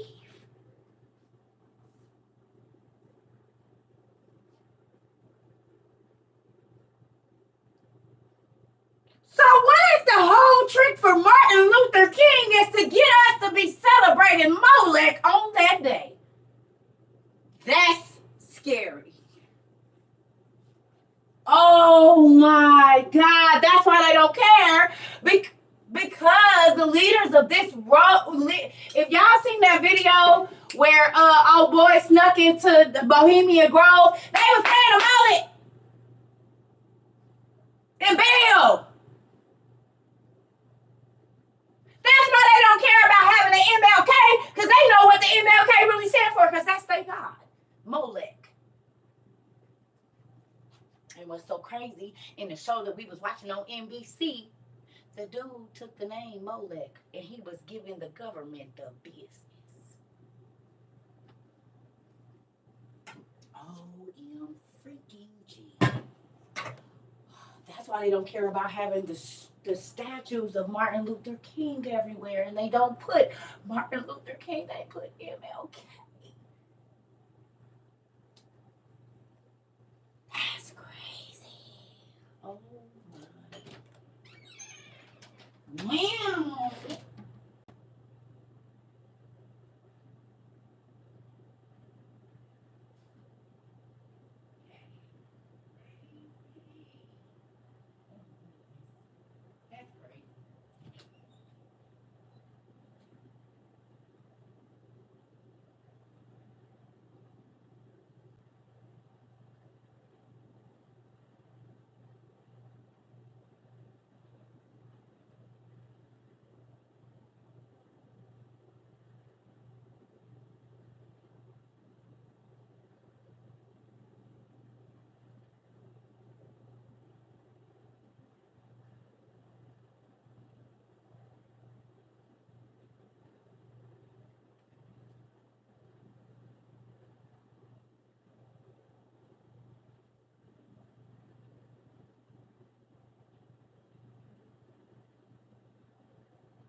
morning. I had to make me some coffee, go to the bathroom, then I had to blow my nose. Goodness gracious. My allergies since I came back from Tennessee is stupid.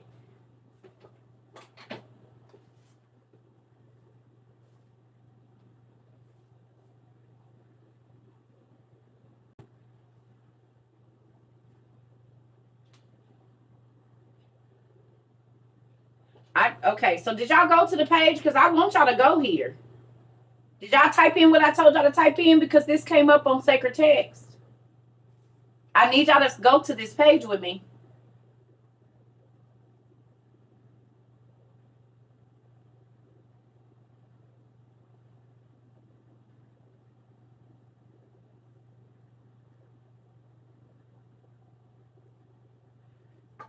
Tennessee has a huge mold problem in the air. I could believe that because I have not been able to breathe right since I left that place. It's spooky. And I drank some of the water. And I've been having this issue since I drank some of the water. Made me some coffee with it.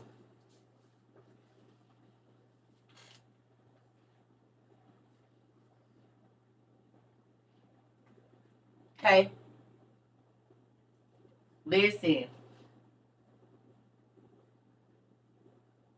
So it says Astaroth from the Hebrew, and they write it out. It says flocks, crowds, or assemblies. Usually written Ashtaroth, also a name of the goddess Astarte, and Esther is derived from the same root. A maggot may be from the Hebrew, small stones or pebbles, or from mg, a changing of a camp or place, or from the Greek magos, a magician. Usually written muggeth. What if that's where they get muggle? The French word maggot meaning a sort of baboon, also a hideous dwarvish man. A hideous dwarvish man. This expression is often used in fairy tales to denote a spiteful dwarf or elf. The spirit has also been credited with presiding over hidden treasure. Larousse derives the name from either the ancient French or German. Hey, I have Larousse's book over here. I have Larousse's book of mythology right there. Bad. Good job. Okay. Asmodee or Asmodeus, sometimes Casmodai, derived from from the Hebrew word asamad, or asamad, to destroy or to exterminate, and by others from the Persian verb asmodin. So Asmodai, Asmodee, Cosmodai, Asmod or Asamad, and Asmodin means to tempt, to try, or prove. Some rabbins say that Asmodeus was the child of the incest of Tubal-Cain and his sister.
Pull out the big boy for this one.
Okay.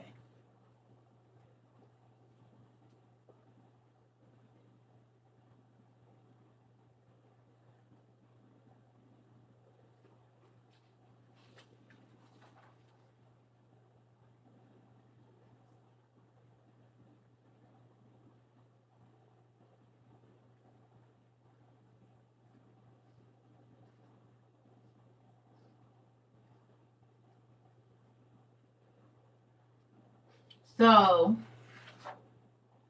hold on 1 second, cause I'm.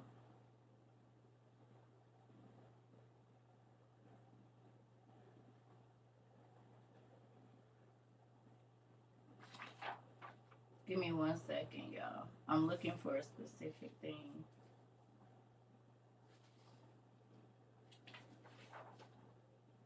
It's gotta be right here. Dang.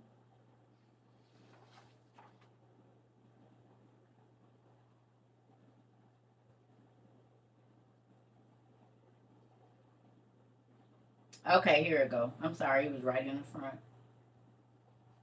Okay, this is the second book, a third book of Tobit. Okay, the third book of Tobit, y'all. Give me a minute. So it says, "Then I, being grieved, did weep, and in my sorrow prayed, saying, O Lord, thou art just in all thy works, and all thy ways are mercy and truth. And thou judgest truly and justly forever. Remember me and look on my remember me and look on me. Punish me not for my sins and ignorances, the sins of my fathers, and who have sinned before me. For they obeyed not thy commandments." Okay, okay, okay. Blah blah blah.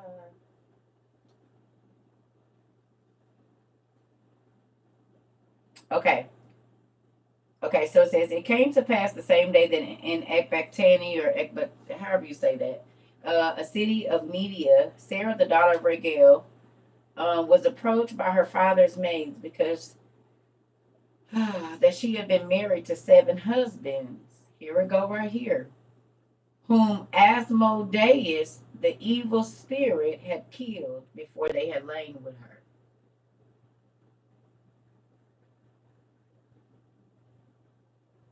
Because that she had been married to 7 husbands, whom Asmodeus, the evil spirit, had killed before they had lain with her.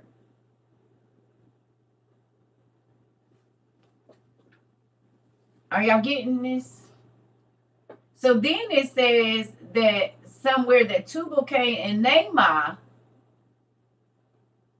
are the parents of Asmodeus from an incestual relationship.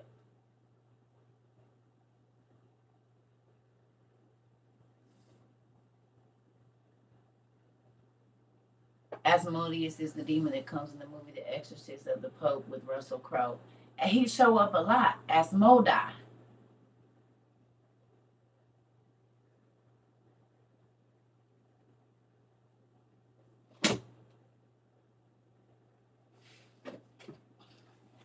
Naamah was sleeping with the Watchers. She was. But it didn't say nothing about no kids, but she didn't get married to Noah until she was like 500 and something.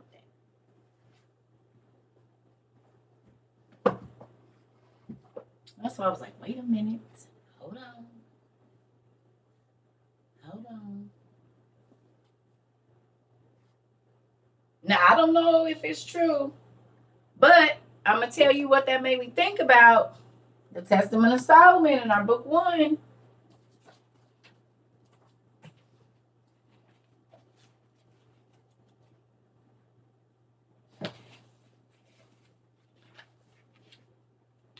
Thank you, Auntie, for my new books.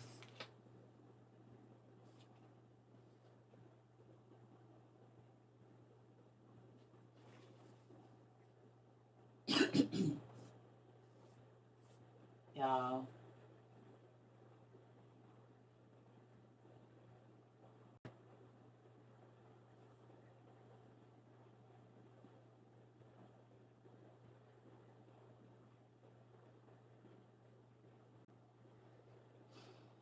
This is crazy.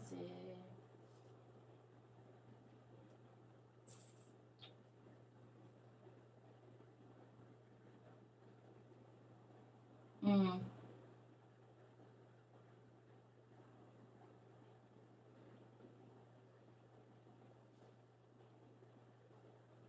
Mm. Yeah, this. Yeah, wait, look here. I'm just.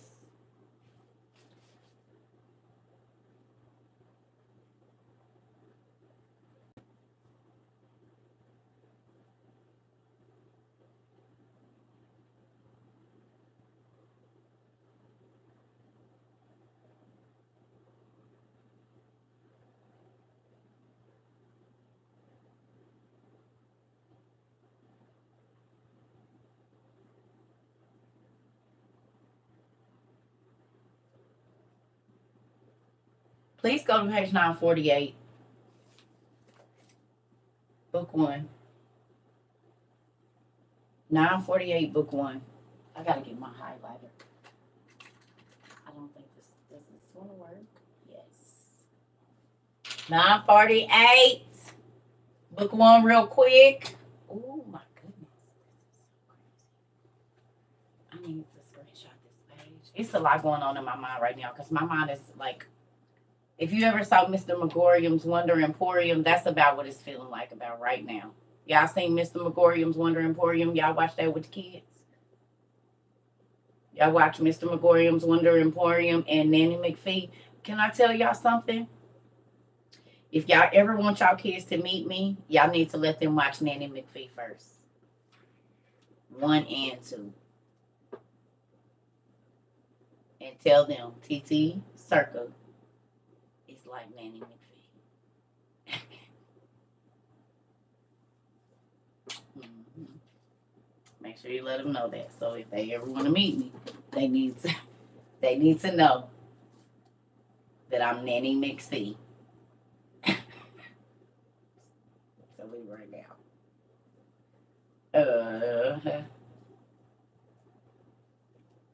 She used to be scared of that nanny. Was she a classy lady for real? It's not a game. Hmm. All the children that come into my life have to watch Nanny McPhee so that they can understand a little bit about what they have to be dealing with. For real. I make the adults watch it too because Nanny McPhee don't only work for the children; she works for the adults as well.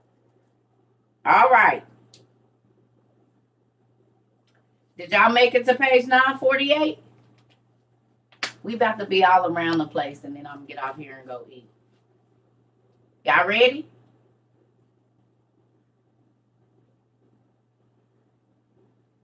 Yeah. Nanny McPhee is a great movie. It's great. It's great for adults and children. And so is the Little Red Hen story. If you got a person that's a taker in your life, you need to send them the YouTube video of the Little Red Hen. It's a great teaching tool for adults. If you are a manager and you have to hold meetings at your job, seriously, corporate world and everything, have that be your first assignment that you have them do. Go back and watch The Little Red Hen or read the book. And then come and tell me how okay, we got any managers, supervisors? Who's a supervisor, manager, boss, whatever? Anybody? Like in leadership at your job? Some people? Anybody? Nobody? Head teacher, head something, head janitor, it don't matter. Okay. So if you have people, I'm telling you, listen, I don't care how high up in the ladder that they go.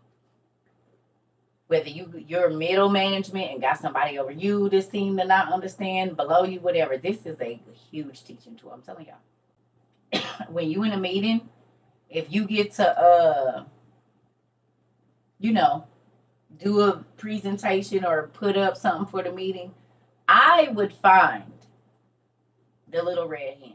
And people are gonna be tickled because they're like, what is this? But the Little Red Hen teaches you a very powerful and lifelong lesson that can make your life good or bad. Who agrees? Anybody? You do team building meetings. Please go and find. Let's do it real quick before we go and read what we about to read. Let's do it. I'm gonna say this here. Uh-oh. And then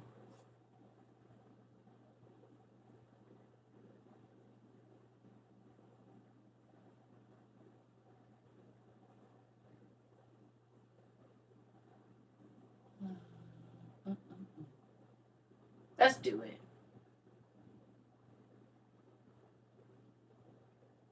Hello, my reading friends. It's Ani. Today I want to send shout outs to Daniel, Dominic, Yeah, no, we're not gonna do all that. Today we have a book that teaches. I don't own no rights to that stuff. The Little Red Hen, a folktale classic by Paul Galdone. Once upon a time, a cat and a dog, a mouse and a little red hen all lived together in a cozy little house. The cat liked to sleep all day on the soft couch. The dog liked to nap all day on the sunny back porch. And the mouse liked to snooze all day in the warm chair by the fireside. So the little red hen had to do all the housework. She cooked the meals and washed the dishes and made the beds. She swept the floor and washed the windows and mended the clothes.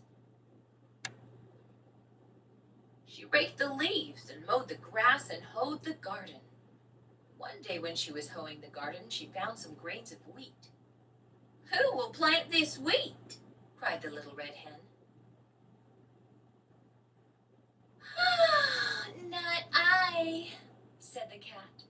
"Oh, not I," said the dog. "Not I," said the mouse. "Then I will," said the little red hen. And she did. Each morning, the little red hen watered the wheat and pulled the weeds. Soon the wheat pushed through the ground and began to grow tall. When the wheat was ripe, the little red hen asked, "Who will cut this wheat?" "Not I," said the cat. "Not I," said the dog. "Oh, not I," said the mouse. Then Y'all know the story. She got up, she did everything. She found the wheat, she planted the wheat. She asked him to help her grow the wheat. No, no, no, no. But as soon as that bread came, all the people that didn't want to help her write a business plan, all of the people that didn't want to teach her accounting, all the people that didn't want her to be able to buy from overseas and wouldn't put in $10 on the business insurance, feel like they should get a piece of her bread.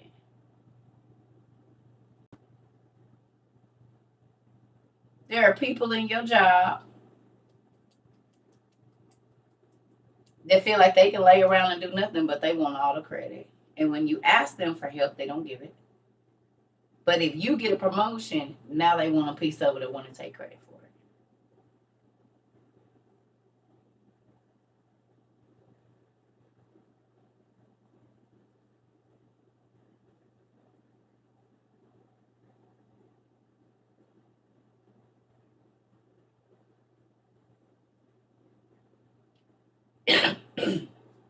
Excuse me. This in meetings, it's 5 minutes. But this 5 minutes will make people think about, they didn't hire me for that. I don't do nothing but my job description.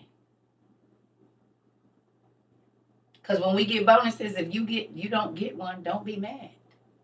Because we put in the work to get the bonus, and you was too cute flicking your nails or too busy grooming your beard and ain't doing nothing that ain't a part of your job description as to why your bonus is little and mine is holding these pockets down.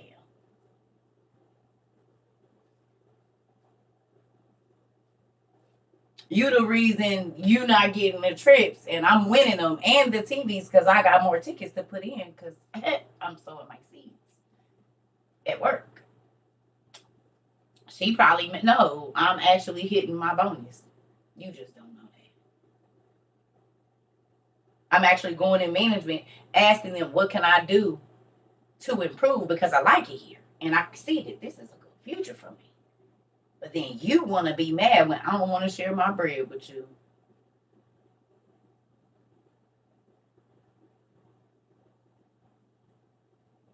You see how crazy this is? It's a lot of people that never heard this little red hen story ever in their life. And I know y'all think I'm crazy, but I'm telling y'all, I said, you never, nobody ever read the little red hen story to you, did they? What? No. I could tell. I could tell you never read the little red hen story ever. It's never, you never seen it on PBS. You just never interviewed in your life. Because if you had, you wouldn't be conducting yourself the way that you do. If you had, you wouldn't only be saying stuff like, I'm only worried about me and mine. You didn't read the little red hen story, did you? I ain't doing nothing they didn't ask me to do. Well, then quit asking for a promotion then. Because more responsibility comes with more work or more decision making skills. And seeing this how when we come ask you everything, you don't never know nothing because it ain't your job description. We can't promote you. Seeing as how you ain't doing nothing that's out of your job description, we can't. So God can't answer your prayer because you won't grow. Quit asking because that ain't in your job description to get no raise or nothing.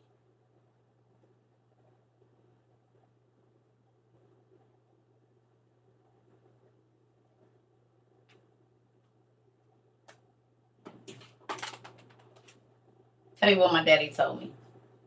My stepfather told me, he my daddy. He said, don't ever tell the people at your job what you can't do.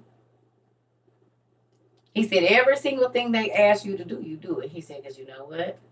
That makes you indispensable. They're not going to just get rid of you because you know all the positions at the job. So they'll be trying to figure out how to keep you. Hey, can you do this? Yep. I don't know how, but if you show me, I can learn. Yep. Can you do this? Yep. Yep. Yep. Yep. Yep. Yep. Yep. Yep. Yep. Yep. Yep. Yep. Yep. Yep. Yep. Yep. Yep.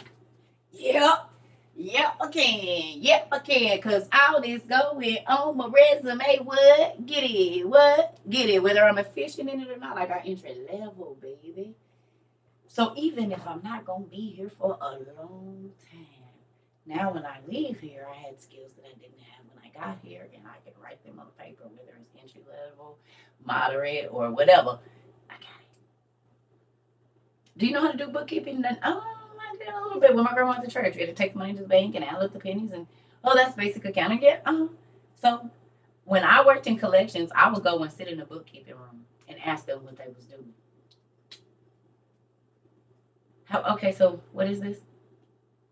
What are you doing here? Why are you doing this? So this is what? Okay. Okay. Okay. When they start firing people, I wouldn't be the one that was letting go. Because I can go up to the front and run the desk. I can come back here and do collections. I know a little bit about bookkeeping.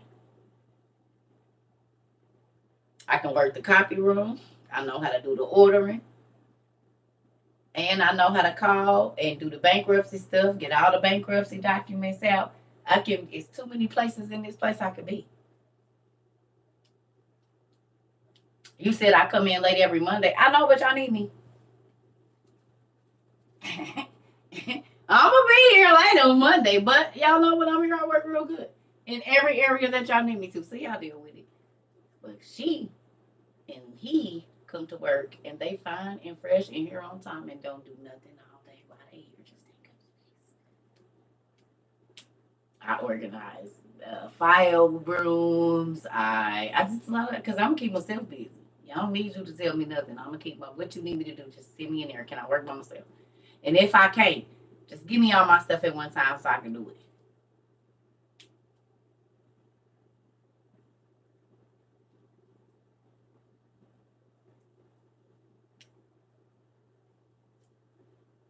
Because I'm chopping anybody in the throat this morning. Let me move back. You can throw a tomato. Do they have a tomato or something you can throw? Y'all can throw them now. Go.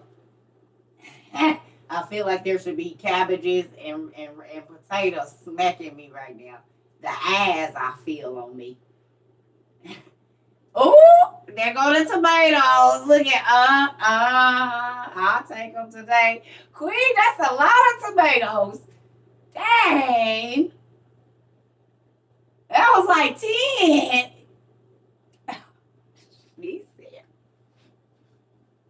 She got that whole wind up on me. Pat, me. Dang, hold on. Wait a minute. That was 10 of them. Shoot. Listen, you said you're looking for the wheat. Come on now. Come on. Listen here. Every single situation that you go into is something that you can add under your belt. Either what to do or what not to do. If you always take the negative from it, then that's your experience. But what did you learn? And how can you apply it to your life to make it better? Whether it be the person that's acting crazy and you don't want to be like, what can you do? Your negative interaction with the person at the gas station. How do you know they didn't just know that, God forbid, their parent just passed away? They just got horrible information. They about to lose their place. They about to lose their car. And instead of you popping back off because they rude and nasty, ask them what happened that made you have a horrible day today. Is there anything that I can do to help your day be better?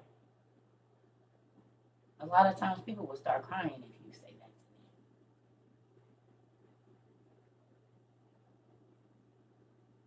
to me. And they look at you confused like, what? Because there's got to be something wrong with you as to why you being rude to me. Who hurt your feelings this morning? What happened, Punky? Because you was mad. They be like, I ain't mad, but you are. I said, who hurt your feelings today? Who did your boss get on your nerves? And I promise y'all, men and women, tears will start flowing. They start telling me, no, my car broke down and my son is sick and my mama, we about to lose our place. And okay, you need a hug. Because I don't normally hug people, but I can tell you need a hug. You know what? Yeah, I do. My life just been hard. How about you be that person? No. I be trying here, but some people just go. They just go and go and go. So I know sometimes it's impossible, but try that instead.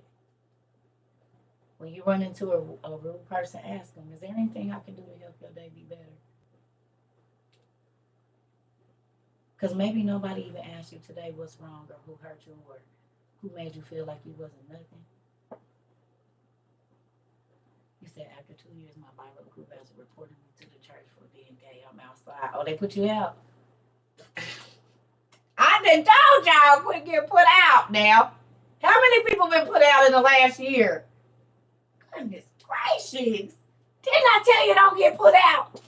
You got to talking too much stuff. They had to find something on you. They done reported you to the people. We just talked about that earlier. Didn't we? You must have missed the first hour, honey, because we sure just talked about that. The church people reported. You said you put yourself out. I told y'all don't go getting put out of the... Who gonna be our eyes in there? While y'all keep getting put out and putting yourselves out. Oh, Lord Jesus. Well, come on then. You outside. Oh, God. Help me. It ain't no telling how many people around the world have been put out of their religious organizations. Got in there causing trouble, asking the pastor questions, and you brought the heat on yourself now. I told y'all was about to get put out of church. They been putting me out. Way before I even knew any of this, they was putting me out. Because I was asking questions like, that ain't what this say. So where the rest of this story at? Restrain her. You don't question the bishop. Pastor, you just... Well, then can I go in the office and ask? Because I still got the questions. Still need to be answered. No, just don't talk about it. Well, I heard a crazy man on the corner say that the Giants was real. And he had a book. Because I looked at it. Don't listen to the crazy man on the corner. Do y'all know I just realized I'm the crazy man on the corner now? The crazy lady. I am the crazy person on the corner yelling at the top of my lungs. That's me.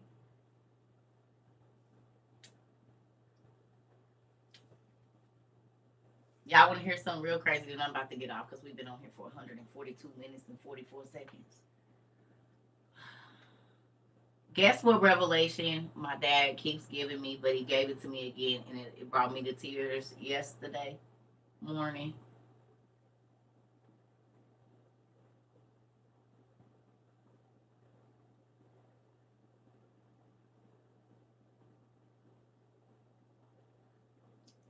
When I was 5 years old at the elementary school, it was like an art and science school kind of school that I went to.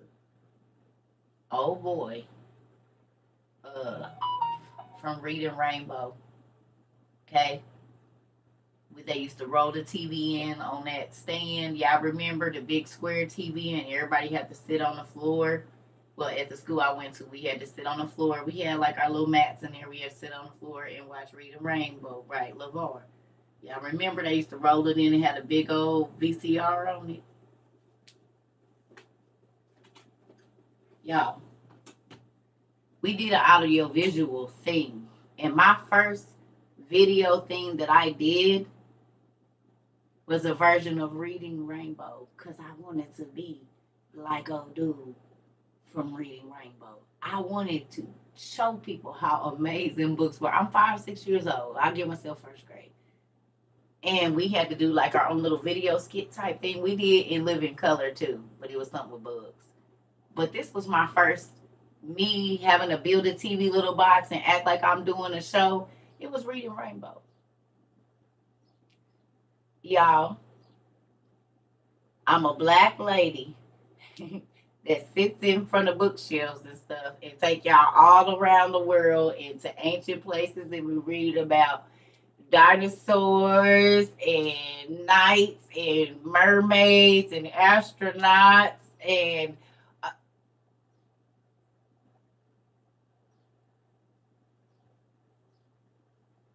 the books that he showed us. We wanted to go in the library and go look for them. I hold books up here every day. People like, I don't have enough money for books. Mom, I need money for the book fair. No, I don't want to wait until Scholastic comes. I want to go get it now. No, honey, I don't want to go out to eat. I have $200 for my budget. I want to go to Barnes and Nobles. Scratch that. Let's go to Half Price Bookstore. Ollie's, anything, the Goodwill. I'm fine with it. No, just take me to the Goodwill.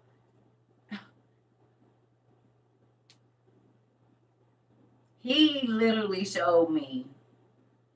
I was sitting here moving all these books around. And when I tell y'all, it brought me to tears. Because I think I want to say we had to make a TV out of a big box. And we had to do, people did puppet shows or whatever they was going to do for their little show. And I was old boy from Reading Rainbow. And here I am almost 40 years later, y'all. And when I tell y'all, it still puts a lump in my throat. Small things like that is to where he basically was letting me know yesterday, I don't care how long it's been since you asked for something, I didn't forget.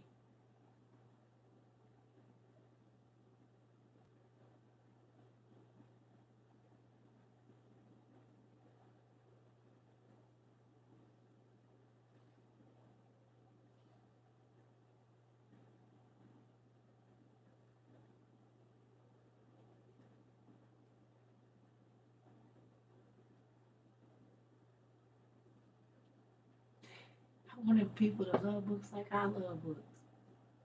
And I wanted them to read and be interested. And I wanted to do a show about books. And I literally do a show about books every single day, y'all. Come on. Uh,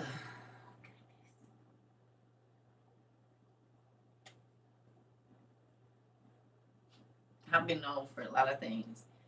But the thing that brought me to the world is the same thing that brought LeVar Burton to the world.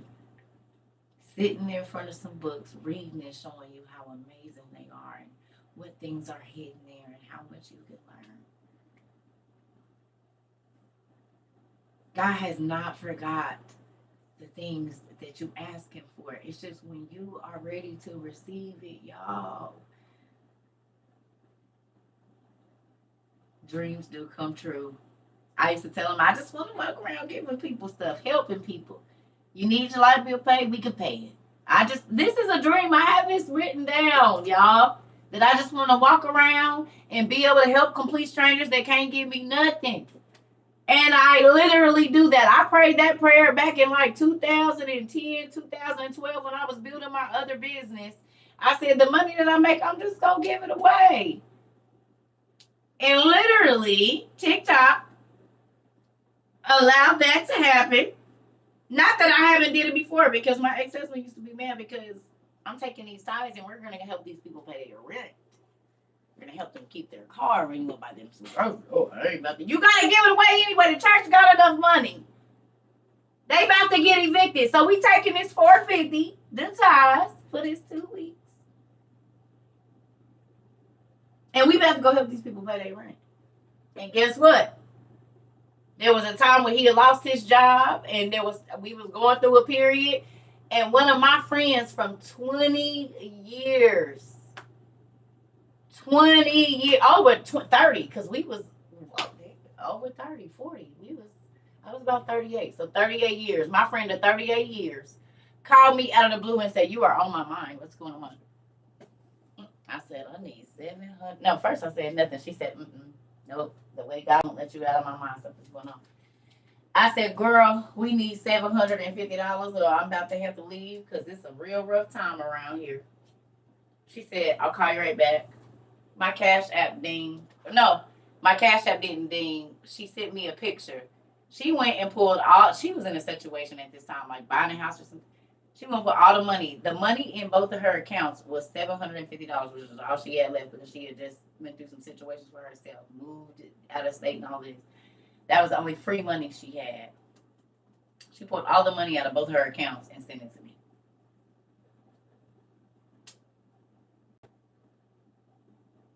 I haven't seen this girl probably in 15 years, face to face. And she called me out of the blue like, ooh, don't know what this is, but what's wrong? And I needed exactly $750, and she had probably $800 in the bank or however much it was to send it through Walmart to Walmart. I still got the receipts.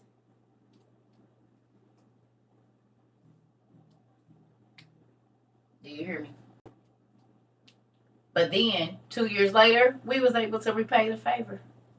Because she ended up being in a situation where she needed some money. And boom, we had it because my husband had got a better job and we were doing pretty good. And she had called me. It was a situation going with her, and I didn't even question it. Speaking, before she could get off, it was in her Cash App. You ain't even got to say nothing. Because you took your accounts down to zero for me and my husband that you've never even met, just because we've been friends since we was 18 months old. Ain't lived in the same house, ain't lived in the same city, nothing.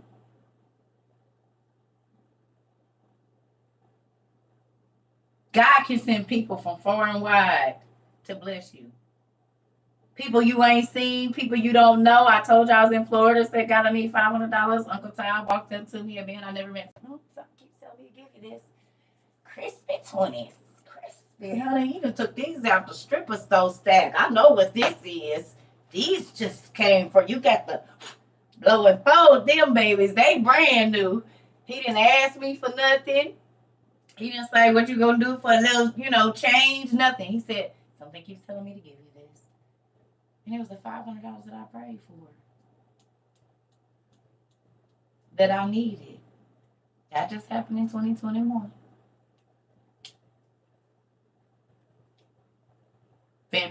March 2021. That just happened.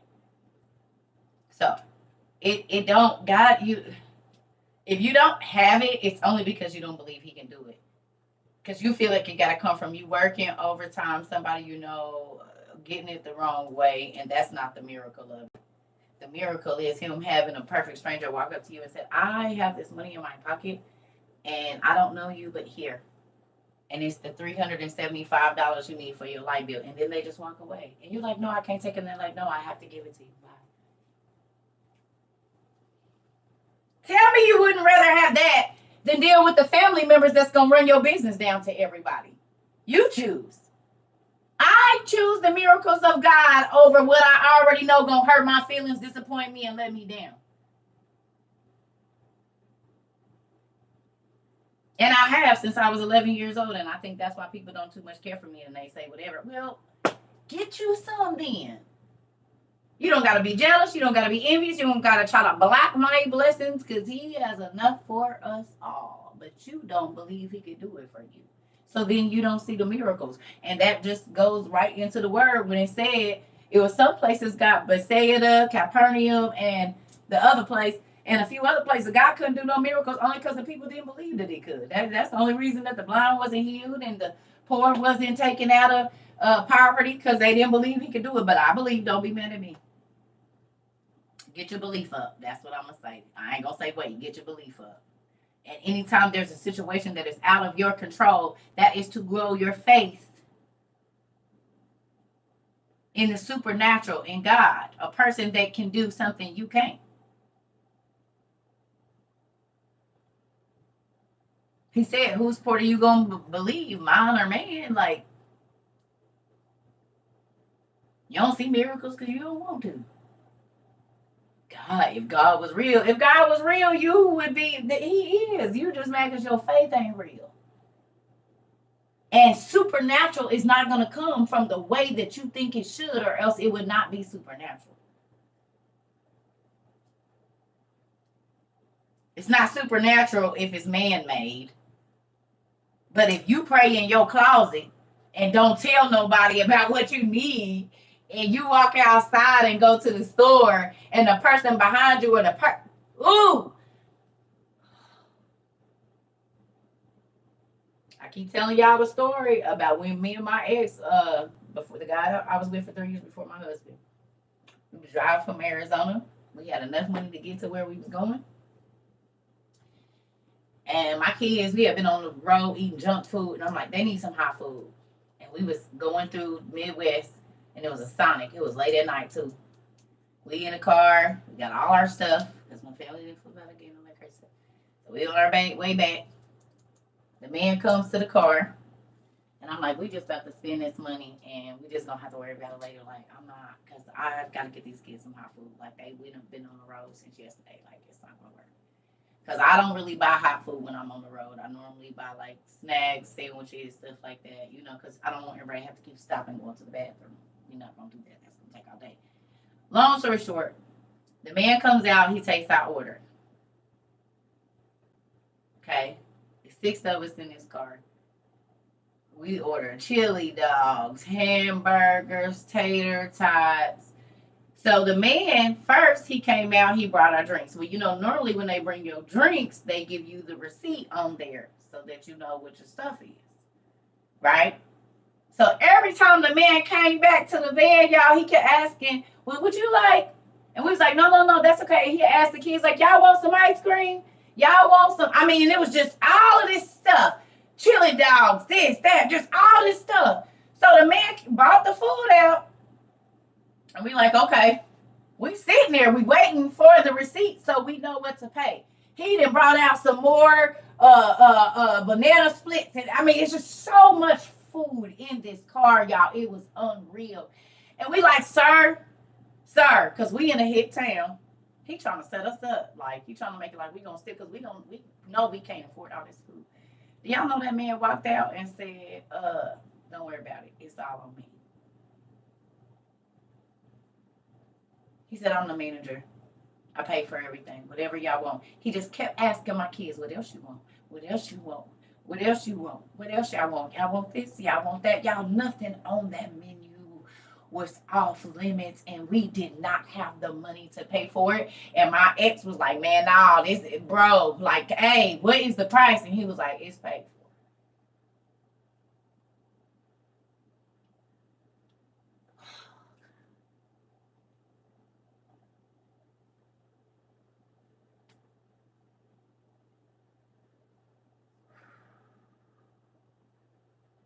Easily over $80, $90 worth of food.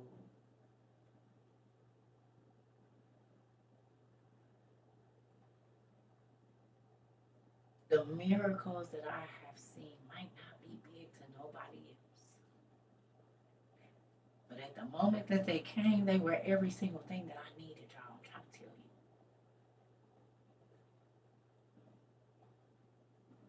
He can do the same thing for you if you give him the chance and don't try to fix your problems.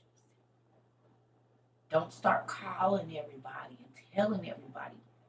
Tell him and watch if he is better than Professor Xavier, y'all. He know everybody thoughts. He know what it's in everybody bank account. The detours that people take, the day he tell you to go this way and go that way, and you don't know why, and you just so happen to have that 50, and you'll never carry cash, and it's somebody to say, I just need $50. You the miracle person. You're the person to give the supernatural miracle. But when you won't move out of what your normal is, and you ain't gonna do nothing that step outside of what you always do, you can't be a miracle for nobody else so that you can have someone come be a miracle provider for you. God has told me when I used to be in a club or got paid or whatever, he'll tell me a specific amount of cash to take out the bank. And I'd be like, for what? The bills? Take it out. Now go to this store. The person in front of me card keep declining. He said, give them the money. It might be $3 off whatever their card got kept getting declined. It might be $15 off, so they need gas to get home. Oh. But then I get home and it's a check in the mail. Somebody that bought me a car or a beautiful KitchenAid thing or whatever it is that I was asking for that I said I'll wait on. As soon as I gave somebody else a miracle, I got the miracle I was asking for. But when you stingy, it ain't nobody to give you no miracle either.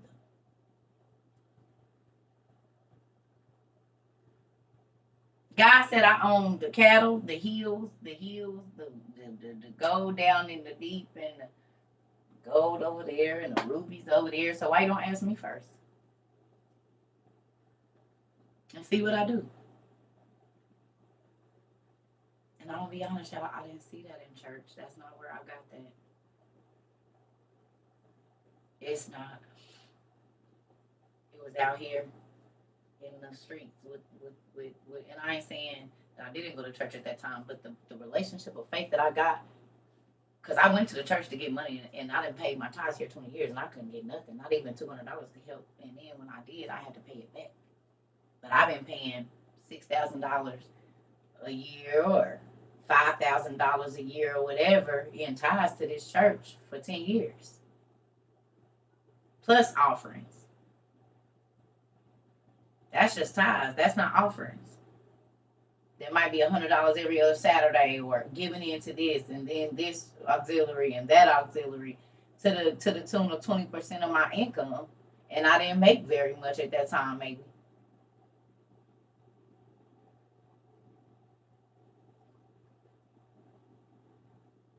But you want to know something crazy? When I was in a strip club and I left $2 for the girl after me, as soon as I got off stage, I might get a $200 said, she ain't with you this.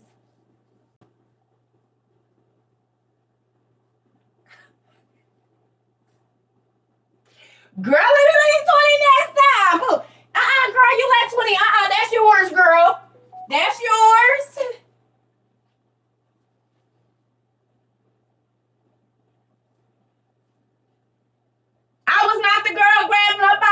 funny. Here, mama. Here. It wasn't funny to me that she didn't have no money. Because if I'm laughing at you because you ain't got no money, I might get 3 days of that. Here you go, pumpkin. I see ain't nobody seeing you. Hey, beautiful. And then I walk on now with my. I gave free hairdos. The person that I gave free hairdos to brought me 10 clients that was paying. Good money. Do one person here for free, get 10 free clients, and she don't pay, but they pay well. And come back every 2 weeks faithfully, pay me their money before they even come back the next week. What do you mean? Come on through. Yes, I'm about to bless your head because they used to you looking crazy. I'm going to do these lashes, get you together. You done went to work. They're like, who you go see? Who did your hair? Wait a minute, let me see. Give me her number. Well, how much she charged? She said you gotta call her because everybody here different, bitch. That's how you tell them you didn't have to pay for your hairdo. Nicely. But tell them my prices start at. Telling y'all. Fisher of men. Do y'all hear me? In every area of my life. It's a gift that God gave me and I've used it.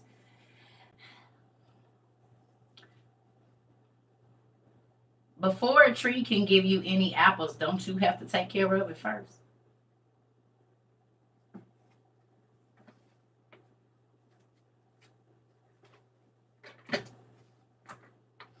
Before a tomato plant can give you anything that you can eat, you got to take care of it first.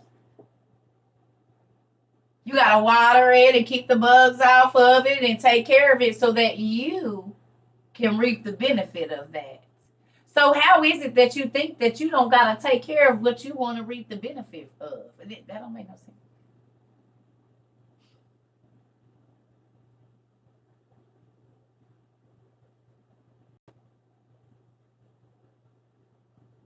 You want something for nothing?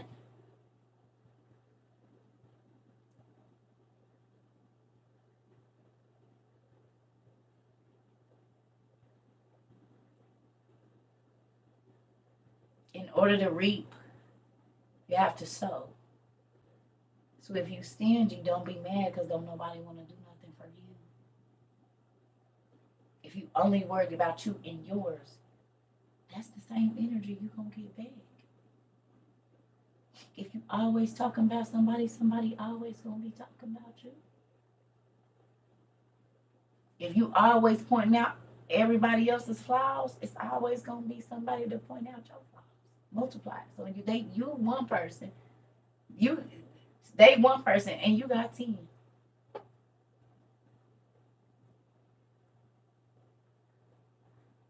What seeds are you sowing into your own life that cause it to be stressful? Let's start there before we blame everybody else for why your life is crazy. How do you talk? How do you think? How do you manage your money? Do you feel like because you got it, you should be able to spend it and then get mad because people that manage their money don't want to give you their money? Well, you don't manage your money well. Why would I give you my money?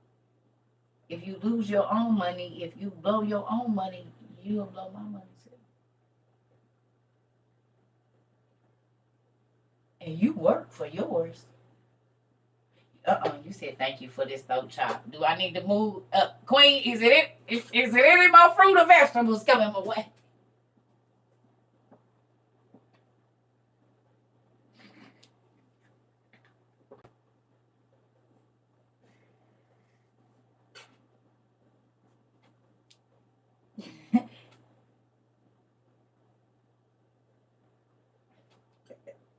I can feel it. I can feel them. I know.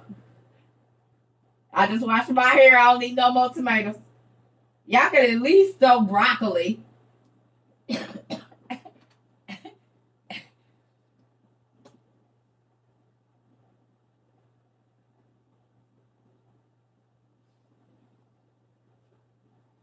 These are all lessons I had to learn my own self. That's how I know y'all want to throw something at me, pinch my little meat under here, thump my forehead. That's how I already know. Because I had to get these throat chops first. Believe me, me. I told y'all when my godmother called me and told me I was spoiled. When I tell y'all that broke me down. Because she said, well, baby, spoiled ain't a good thing. Because if you think about spoiled is something, because she breaks everything down. Spoiled is something you want to get away from you. Like, think about it. If your meat is spoiled. Or, Mama, are you calling me spoiled meat? She said, I mean, but milk. Think about it. You don't want no spoiled milk, baby. Or spoiled orange juice. And I'm like, well, what? These all leave a sour taste in your mouth. She said, exactly, baby. And God has been good to you. So for you to act like that when God has been good to you, it's kind of like spoiled milk in God's mouth. Y'all, when I say she cut my whole throat, I was like, eh. You know how the blood be running down like this?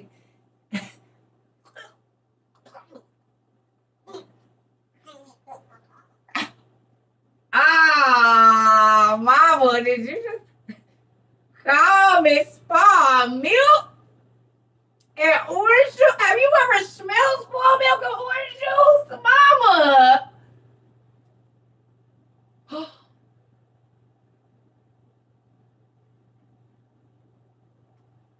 She said, baby, nothing that's spoiled is good. I said,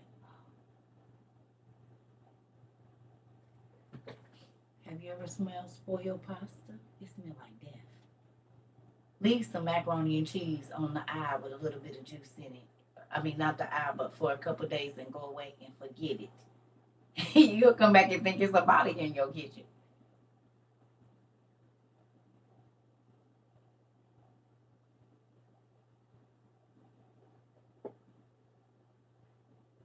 Am I wrong?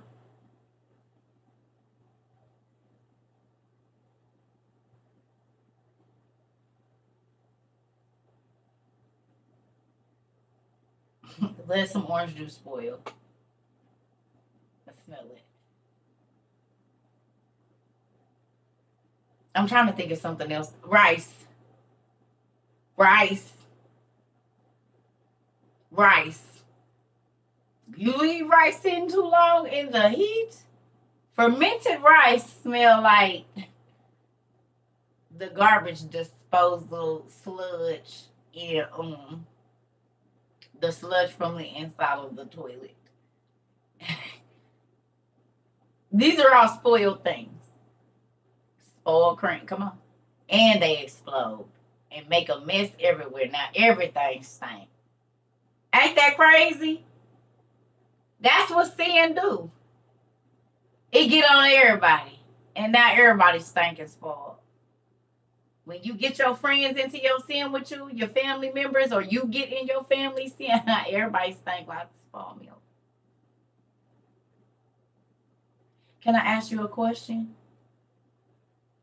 Isn't it funny that a lot of the women that say that they are spoiled by their husbands have horrible, nasty attitudes and treat their husband like crap?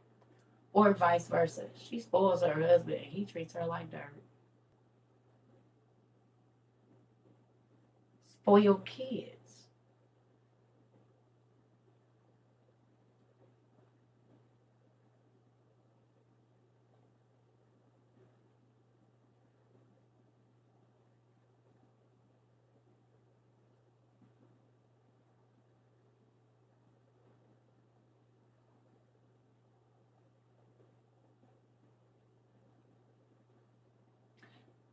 So let me ask y'all a question. Is spoiled really a good word or a bad word? Because everybody want to be spoiled. Look how the devil tricked us up. Because if something is spoiled, spoiled meat, spoiled milk, spoiled anything, you're not going to drink it or eat it. So why do we all want to be spoiled?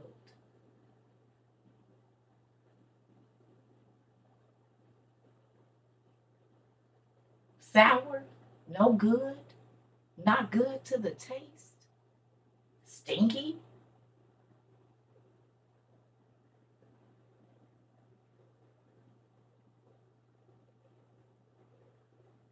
My sweet 16.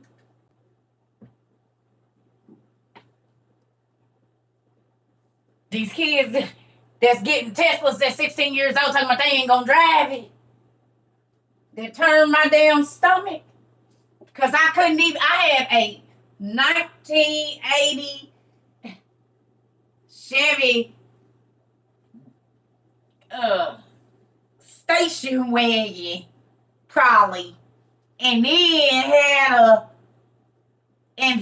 a car with the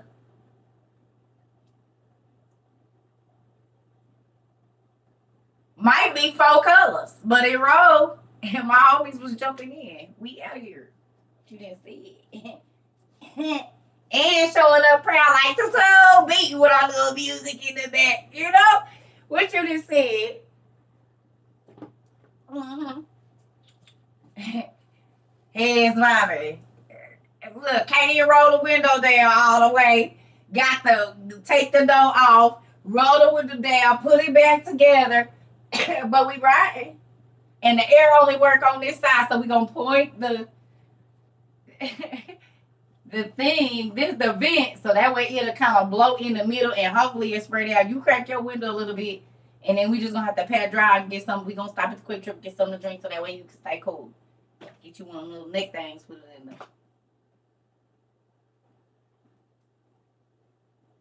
Because we could have gave you a bus ticket for your 16th birthday.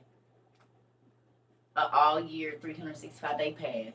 You ain't even got to get no transfers or nothing. That's what we could have gave you.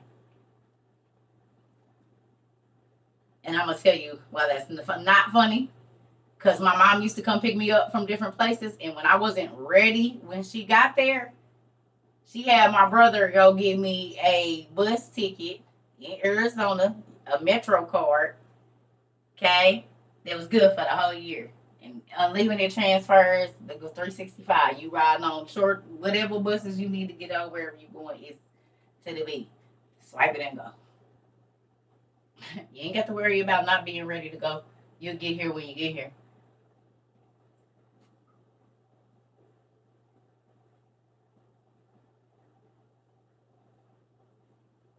And you better hope that the buses are still running from wherever you coming from, 44th Street in McDowell. The hell was you doing on 44th Street in McDowell? I went over there to the mall and was looking around and see what they had out there.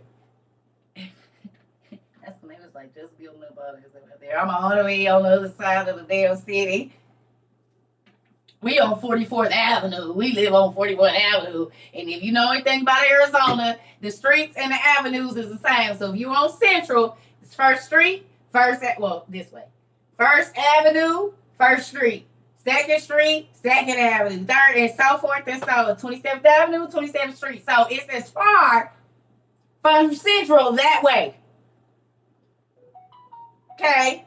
So I done went 44, 43 blocks to Central and went on another 40 blocks. I'm on out to a whole nother. I'm out here. And then I'll be like, who gonna come get me? Because I'm down on, and them on buses. Well, I'm right here on 15th Camelback. Who gonna come pick me up? And did. And sometimes had to walk. Listen here. And if you know about Arizona blocks, they longer and wider than any blocks I've ever seen in my life. And it be hot. At nighttime, you can see the heat coming up off the...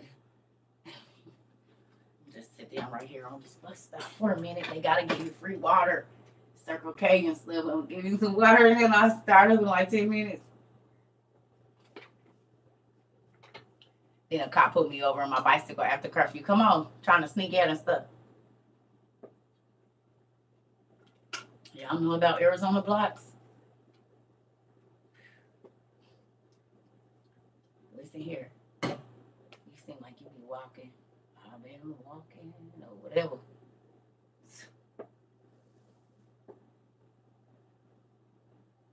Listen here. We had to walk. My mama, we had a car, girl. My mama still be like, y'all better get home.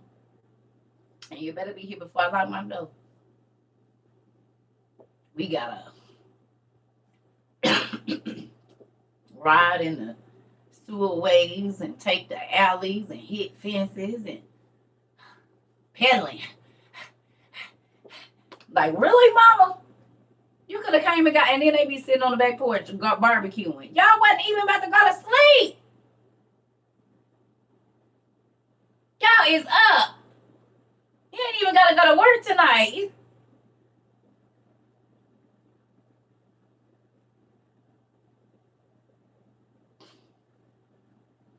Listen. Uh-oh. Go on and tell her to get some red raspberry leaf tea. Red raspberry leaf tea gonna get her all the way where she need to be. Not raspberry, but the leaf of it softens the cervix and causes you to dilate, make it strong. She'll be right back in there and soften right on up. That's what I had to use. Yes, red raspberry leaf tea, get them babies right on out. Do 2 tea bags, make it strong, put some honey and lemon or something in there, cause baby, you're being evicted today. You gotta go right now.